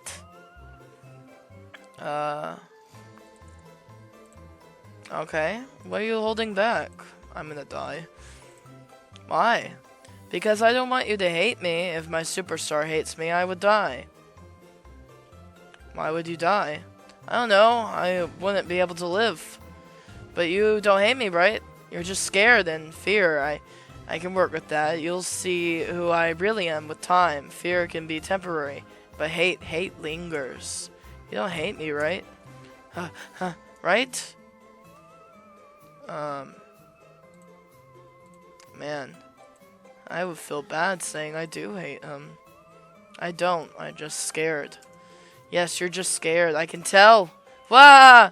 Sorry, I'll calm down. But like I said, fear is fine. I'm glad you don't hate me. I would hate for my superstar to hate me, their biggest fan. I would go insane. Wah! Wah! Wah! Anyways, on to more important things. I'll prepare the typewriter and desk. My desk is too messy for you to write right now. He throws the stuff clogging his desk to the side and makes room for you. I'm so glad you agreed to write again. I'm so glad. I'm so happy. I'm gonna die of happiness. What? Don't worry. I'm not actually gonna die because I go to hell and you go to heaven, so I never see you again. I hate thinking about death. I'll just never die. Dying is embarrassing. Anyways, make sure the story is long and don't stop until you're done writing. You always wrote your stories in one sitting. That's why they're so amazing. You have so much creative stamina. That's because they were never longer than 2 pages. And then they had so much substance. You truly are amazing. You truly are my superstar. You wrote your stories between work breaks whenever you were bored. They never meant anything. Also, don't forget to make me the main character again, because the stories where I am the main character were always my favorites. What is he talking about? Does he actually think I wrote my stories about him? Remember, the love interest in your stories always had the name similar to Nas X404, which was Nick. Has the same starting letter N, also 4 letters, which the reference to 404. You weren't subtle at all, and it means a lot to me that you put me, your biggest fan, in all your stories. He's completely delusional. And you even put me as the love interest. Ha ha ha. Anyway. Right. Okay. I'll shut up now and just watch you. Watch you write. Watch you. Ha ha ha. You'll write a story with 3 pages about whatever BS comes to your mind at the moment. That's how you always wrote your stories. You understand me. We have a connection, a bond that no one else has. You're understanding my obsession and my love. Didn't he say he'd shut up? I don't want to lose that. I'm nothing without you. So even when you're finished with one story, and start another, and another, and another, then another. And also make me the hero again, and the love interest, of course. And also put yourself in the story, and then make me propose to you, and you say yes, and then got it. Excellent. Okay, I'll shut up for real now. He stares at you while you write, unblinking. When you think about it, you've never seen him blink a single time until now. I have to tell you something. Damn it. Something that might surprise you. And what is it? This might come as a shock to you, but I'm in love with you. No. You open your mouth and you let out a fake gasp. Yes, I love you and I can't live without you. You're my soulmate. We were meant to find each other, so yes, I love you. You might say I'm obsessed with you, which is definitely true. But love and obsession are 2 sides of the same coin, or something. You don't know what to say, so you just sit there awkwardly. It's okay. You don't need to say anything. Just keep on writing. I don't need much from you except to know that I'm the most important thing in your life, and you've always shown me that through your actions. I did? Yes. By putting me in your stories, indirectly mentioning me in your social media posts, eating at places, and watching movies that almost fit my tastes. Even now, that outfit you're wearing is exactly the sort of outfit I would love. That can't be a coincidence. What a flattering thing to do, to wear that specific outfit, because you knew I, your biggest fan, would like it so much. I'll continue writing now. Yes, continuing your outfit suits you so well. Sorry, I'll shut up now. You continue writing anxiously, trying to get the story done as soon as possible. Also, what is it? You can just use Nick again for the name of the love interest. I know I'm supposed to be Nick anyways. Also, make him mysterious and tall and handsome like me. And then the main character, you, has to fall in love with me for no reason at all. Also, it has to be a long and dramatic story. Not short like usual. I've been missing your stories so much for so long time. A story of 2 pages just won't cut it, got it? Yes. Excellent, Thank you so much. He continues to stare at you like an unhinged maniac, intensifying your discomfort with each passing minute. Also, can you write the entire story in single long sitting, and then I'll read it as soon as possible without you proofreading or anything, because I want the raw version. It's for my mental health. And can you make it extra long? I need it to be as long as possible. At least 100 pages long. I like to be able to live inside it. Please, can you do that for me, my superstar? 100 pages? Yes, at least. It's for my mental health. I am unwell. I know this might come as a shock to you, but I seem like such a mysterious and handsome gentleman. I'm actually a bit unstable. Yes, I am so shocked. Fwah! I need this story. This story will make or break me. It will save me. It will destroy me. The only thing keeping me away from snapping completely is your writing. So I need you to try your hardest, okay? I mean, you wouldn't want to send me over the edge, right? Okay. There's so many ways to go about this. I mean, I already got him out of the room, but I was interested. Alright, I'll do it. Yes, yes, yes! Thank you so much. I knew you'd do this for me, huh? I'm the biggest fan. I'm so happy. So happy. You turn the typewriter and ignore his creepy staring and labor breathing. The story he is so obsessed with are nothing but random nonsense you came up with on the fly whenever you were bored. It's clear he's delusional. You figure he'll just eat up whatever you write, so you come up with something you can easily write 100 pages of in one sitting. One day I was waiting for the bus. I got thirsty, but to my horror I forgot my water at home. Oh no! But then a mysterious and handsome man named Nick sensed my thirst and needed to quench it and offered me his water bottle. We found love, and once the bus arrived, Nick went on one knee and proposed to me. I screamed at shock and joy, and my scream went like this. Ah! You continue pressing the A button repeatedly, and you do this for a long time until you manage to fill 100 pages. 99 they are just filled with the scream of shock and joy. You get up from the desk. God, your finger hurts. I'm done. He immediately snatches the 100 pages from your hand. His gaze turns deranged and intense as he reads over them. He seems completely immersed as he reads. Oh my god. This is crazy. I love it. This is making me laugh. You feel nervous, highly doubting that one of your stupid stories will actually fix him or whatever his delusions tell him is going to happen. And then, how will he react? What will he do to you? And so freaking beautiful. Thank God. I'm glad. It's your best piece of art yet. I am speechless. Words can't possibly describe what I'm feeling. What this story means to me. So you're fixed now, or whatever it is you want it? Flah! No! Ah! But you, don't worry. It's okay. This already felt so amazing. Even though I'm still not fixed, you've given me new hope for a future again. As expected from my superstar. Yay, so like, you'll leave your room now, right? Flah! Will I? Come on, we made a deal. Yes, we did. I'm just screwing with you. I'll see you outside. Flah! You really are my superstar. Oh, you did it. You persuade your biggest fan to leave his room. Oh my gosh. Alright, I'm interested in what he says. When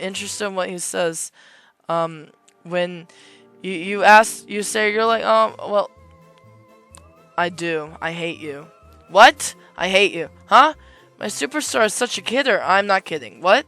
Do you really hate me? Yes, but, no. Do you really hate me? He seems terrified. Yes, I hate you.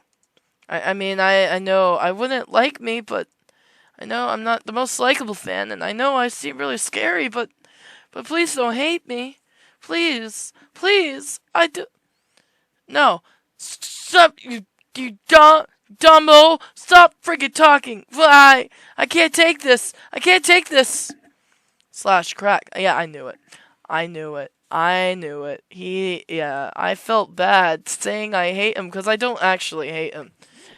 Even though he's killed a bunch of people. Still on 10 pages. 10 pages isn't enough. I need at least 100, but ideally 1,000, 10,000. But you can start with 100 for now because I'm a gentleman. I need it. I need it to live. I need to live inside your story for as long as possible. Please, it's only 100 pages. Is that really too much to ask for? Yes, but 10 pages is just a few minutes of reading. You can't keep me from going insane with it. Just a few minutes of your stories. 100 pages, please. 100 pages minimum, please. I need it. I know I'm being pushy, but I really need it. You've deprived me of your stories for so long. I'm not bitter about it at all. I swear I'm so close to the edge. Please. Fix me, my superstar. Fix me with your stories. You can fix me, right? It's not over for me, right? I felt like your stories almost fixed me, and I'm sure they would have if you didn't stop writing. Please, please. Okay. I'm gonna persist with I can't, because I already wrote 100. I can't. I've never written that much before. In one sitting, I can't. Maybe if you can wait for... You have to. He grabs you by the collar. You don't get to give me hope. Make me believe you can save. Make me believe you can fix me, only to disappear at the last moment. It's not fair. Ah, let me go. You try to punch and scratch at him in panic, but he easily counters you. Even when you do him, it doesn't seem to bother him at all. You're right, being more to me than my life. But even so, I think I've been a bit too polite to you so far. You're my superstar, my reason for living, no doubt about that. But you're only human at the end of the day, and humans can be a real bitch sometimes. So what I'm gonna do is treat you like a bitch whenever you're acting like a bitch. And guess what? Right now you're acting like a freaking bitch. From now on, you'll write however many pages I want, and you will write exactly what I tell you to write. Is that clear, my superstar?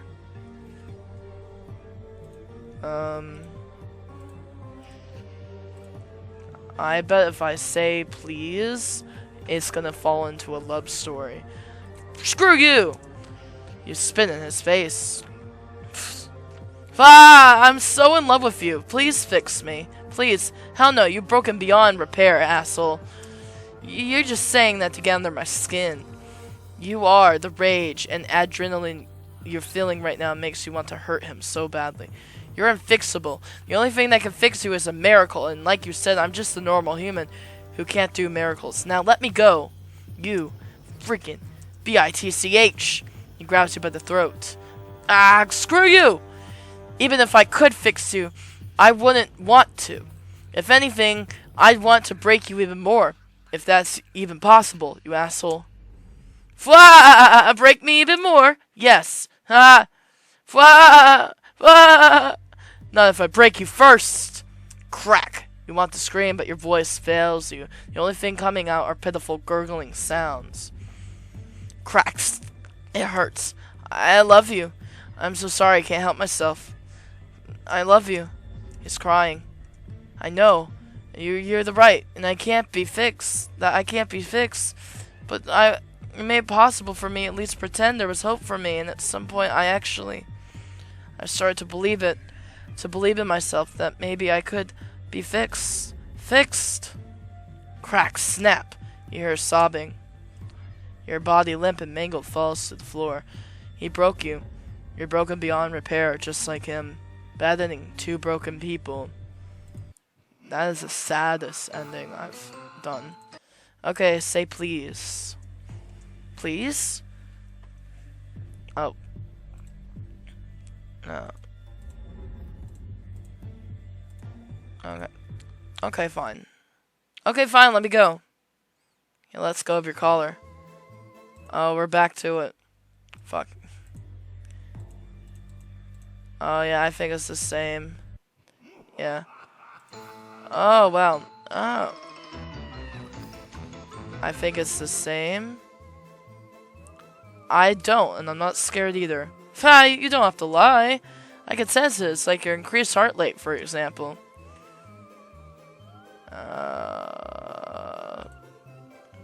That's not fear. That's not fear. No, then what is it?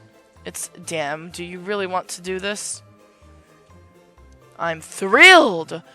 You are so totally doing this. Thrilled? Talking with me feels thrilling to you?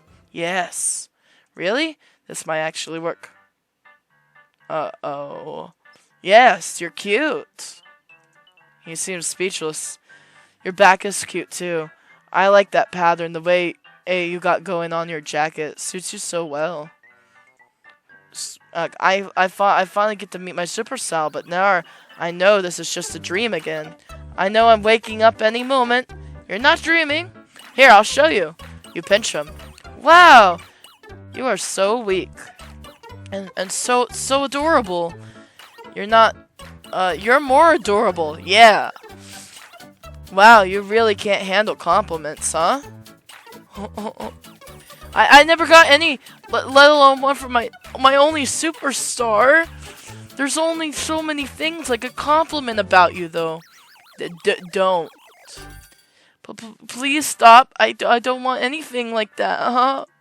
I gotta calm down. But you never hurt your one and only superstar, right? I would never want to. You truly are the thing. You the only thing I have. Without you, I am nothing. He seems to be losing control. He's shaking. His breathing is getting more and more labored. Alright. We're gonna go down this path, guys. Let's touch him. You step closer and place your hands on his chest. Stop! I don't want to. And I don't want to... To what? Oh, okay, here we go. Oh, no. He slams you against the wall, knocking the air out of you. Why do you do this to me? Despite being so... He feels your fingers dig into your ribs, holding you in place. So easily breakable. It hurts, it hurts. I don't want to break you. But at the same time, I want to break you so badly. So stop. He's about to break your rib cage. You feel something sharp slap across your skin. Blood is trickling down your skin. You feel his gloves and the fabric of his clothes against your skin. Is he ripping open your clothes? My superstar, so adorable, so despite the pain, you try the best to struggle and scream. So stop. He breaks your rib cage. No. It's so hard to get any words out. My superstar, I can't help myself anymore. I need to. No way. Is he really going to? Your screams get choked as he thrusts into you. It feels like he's ripping you apart from the inside. He completely loses control, his axe digging itself into the body too. I like it gentle. Listen. I don't like this. Choke. There's so many things continue brutalizing and breaking down your body at the same time. And again. And again. He got too excited. He just can't help himself when he gets too excited. You are a superstar after all. He is your biggest fan. Ending. Grape. Oh my goodness. I shouldn't touch him. Leverage your safety. That's right. Without me, you have nothing. So you better not do anything that you're going to regret. This is so unfair. Stop being so... Are you going to kill me? I don't want to. I do. What? Kill me. No! Do it. Shut up. Do it. You need to shut up. I'm actually gonna do it. Kill me so I can be gone forever. Kill your one and only superstar. No! So you can't be near me right now. I can't. Then leave. Huh?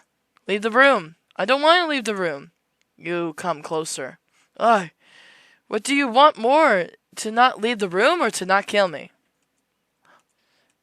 My superstar, I need you more than anything. You're so unfair. You did it. You persuade your biggest fan to leave his room. Wow, that's a bad ending waiting for you. You know what? I like the ending where I was just more confident, just like waving my eyelashes at him, just being like, yeah, walk out, go on. I know you're into me. What? Oh no, I didn't mean to do that, damn. I didn't mean to do that.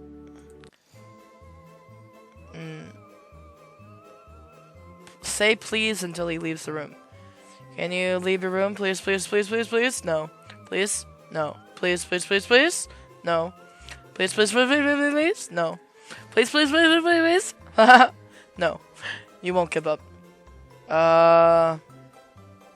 Alright. Say please, please, please, please. No. Please, please, please, no. Pretty please? No. Please, please, please. No. Please, please, please. You won't give up. Please, please, please, please, please, please, no. Please, please, please, please. No, no, no. You seem disappointed, my superstar. I'm not disappointed. I'm sad. You won't give up. Even if you have to go the most dramatic and annoying you've ever gotten. I'm not disappointed, I'm desperate. Please, please, I'm begging you with every fiber of my being. Begging you, please, leave your room, please. It's tearing at my soul, and I can't take it anymore. Please, can't you just see the desperation in my eyes? Hear it in my voice. I'm on my knees.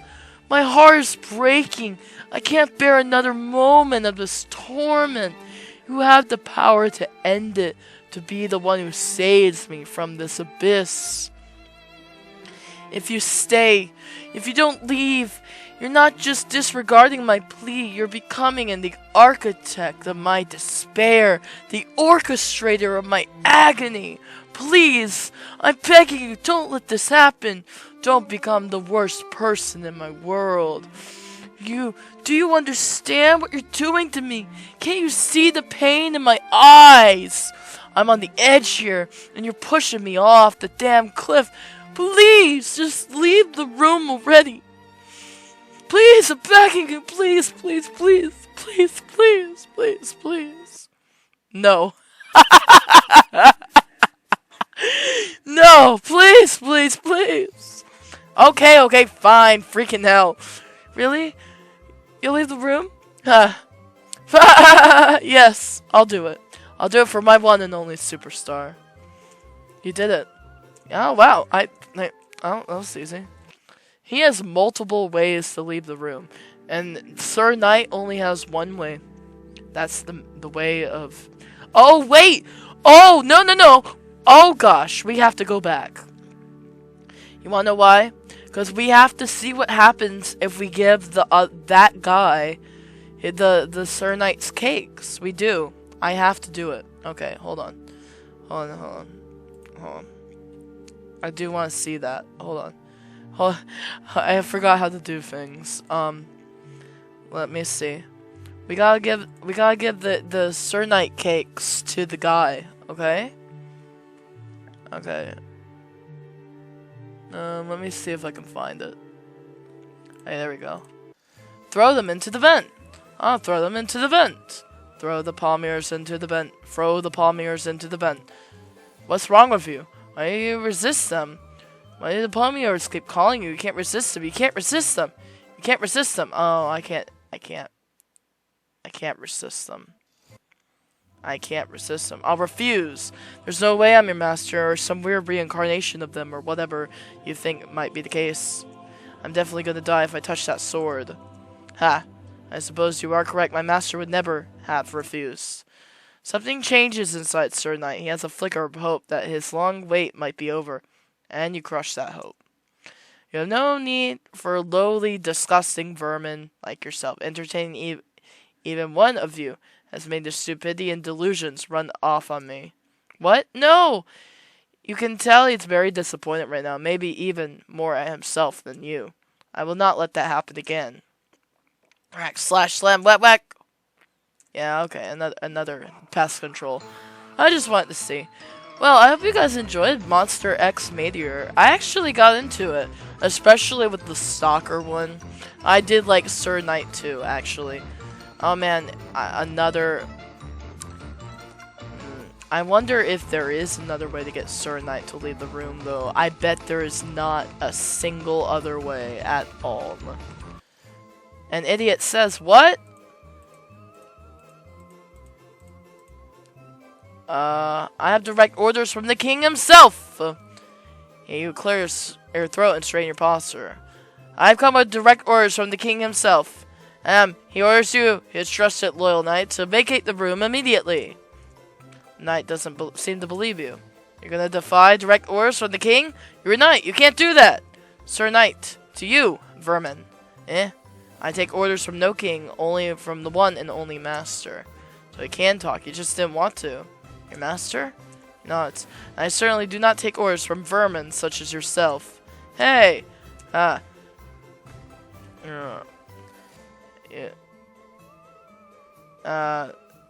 It's not a good idea to start arguing with him. Despite getting annoyed, you decide to calm down and not talk back. Alright, I wasn't set by King. I lied if it wasn't obvious by now. I'm only here to make you vacate your room. How bothersome. I shall smite you! No, wait, no, I'm sorry for lying! Ah! Oh, how I deeply yearn to hold my trusted sword again. To wield it and strike down any fools who dare stand in my way. To witness their anguish and hear their cries of agony as they meet their end. But I shall exercise patience. Is he talking to you or himself? Patience until you, my master, return to me.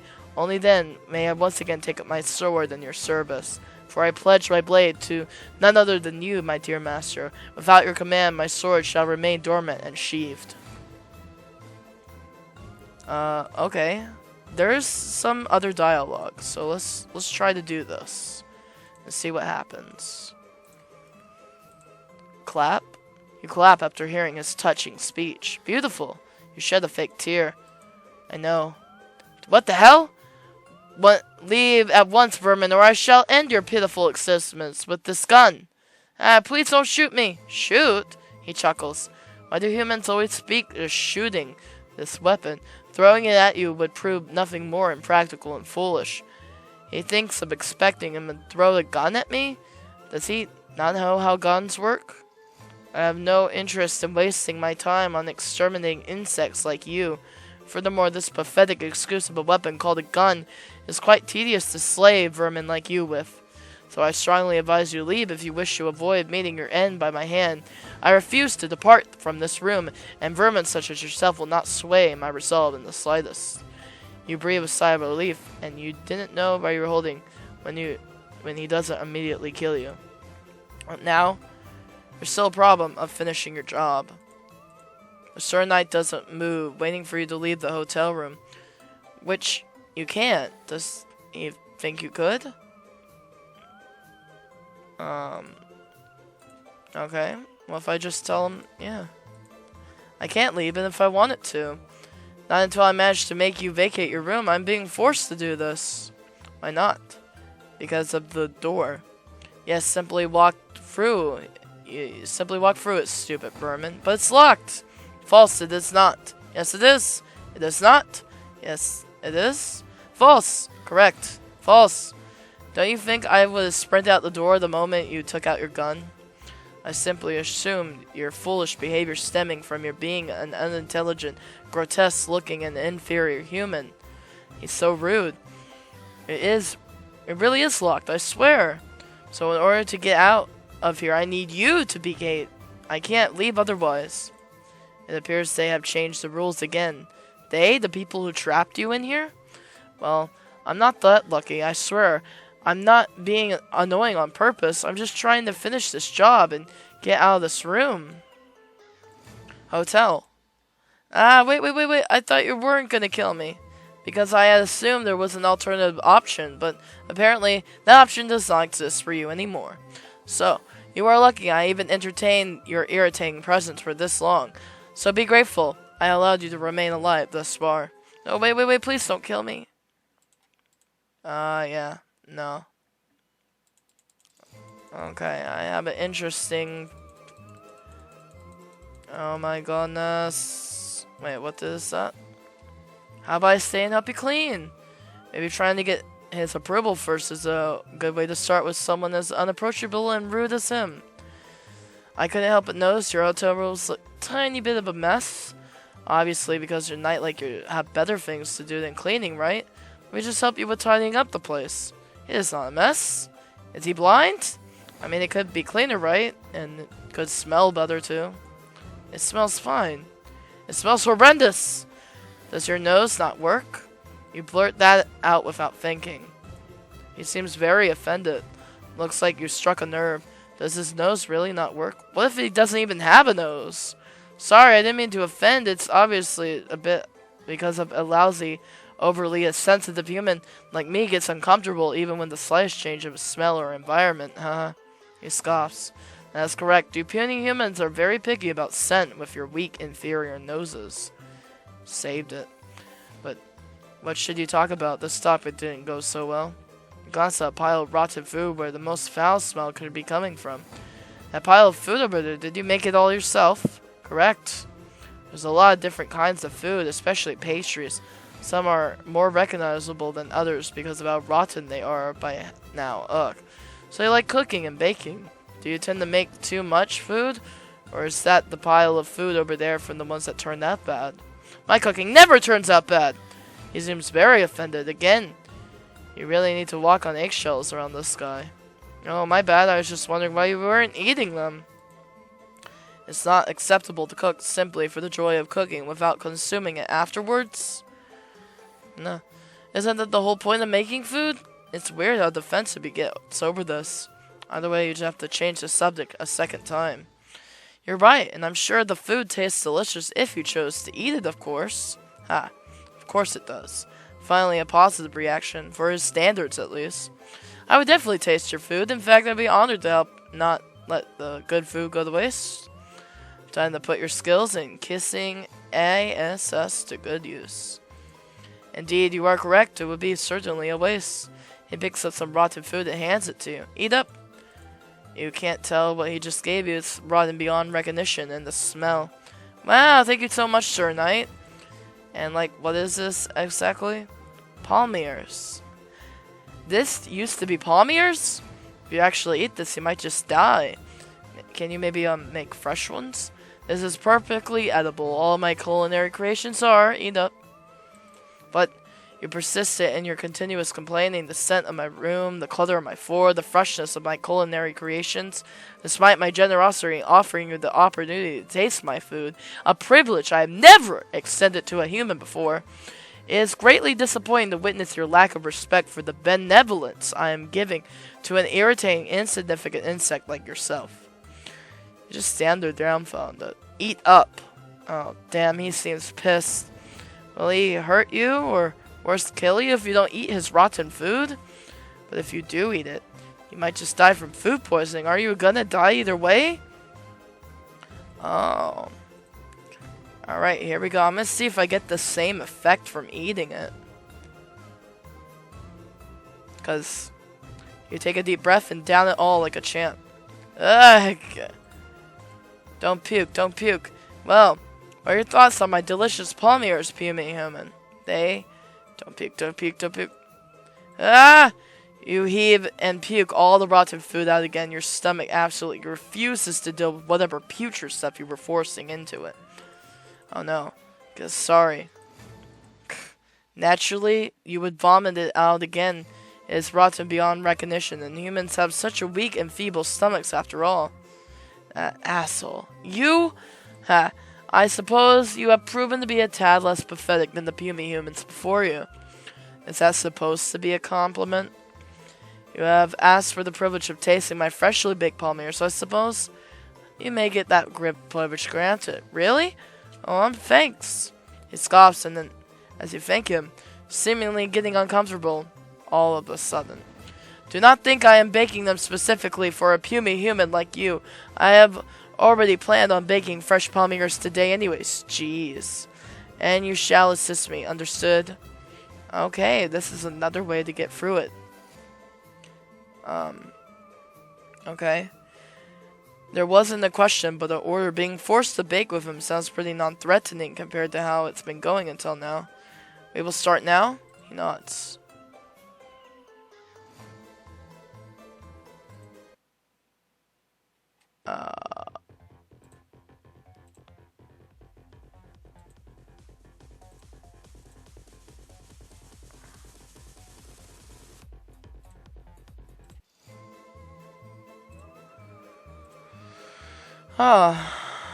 Oh yeah. I don't think there's any other way with this guy. But we did get a different, like, you know, way to entertain him.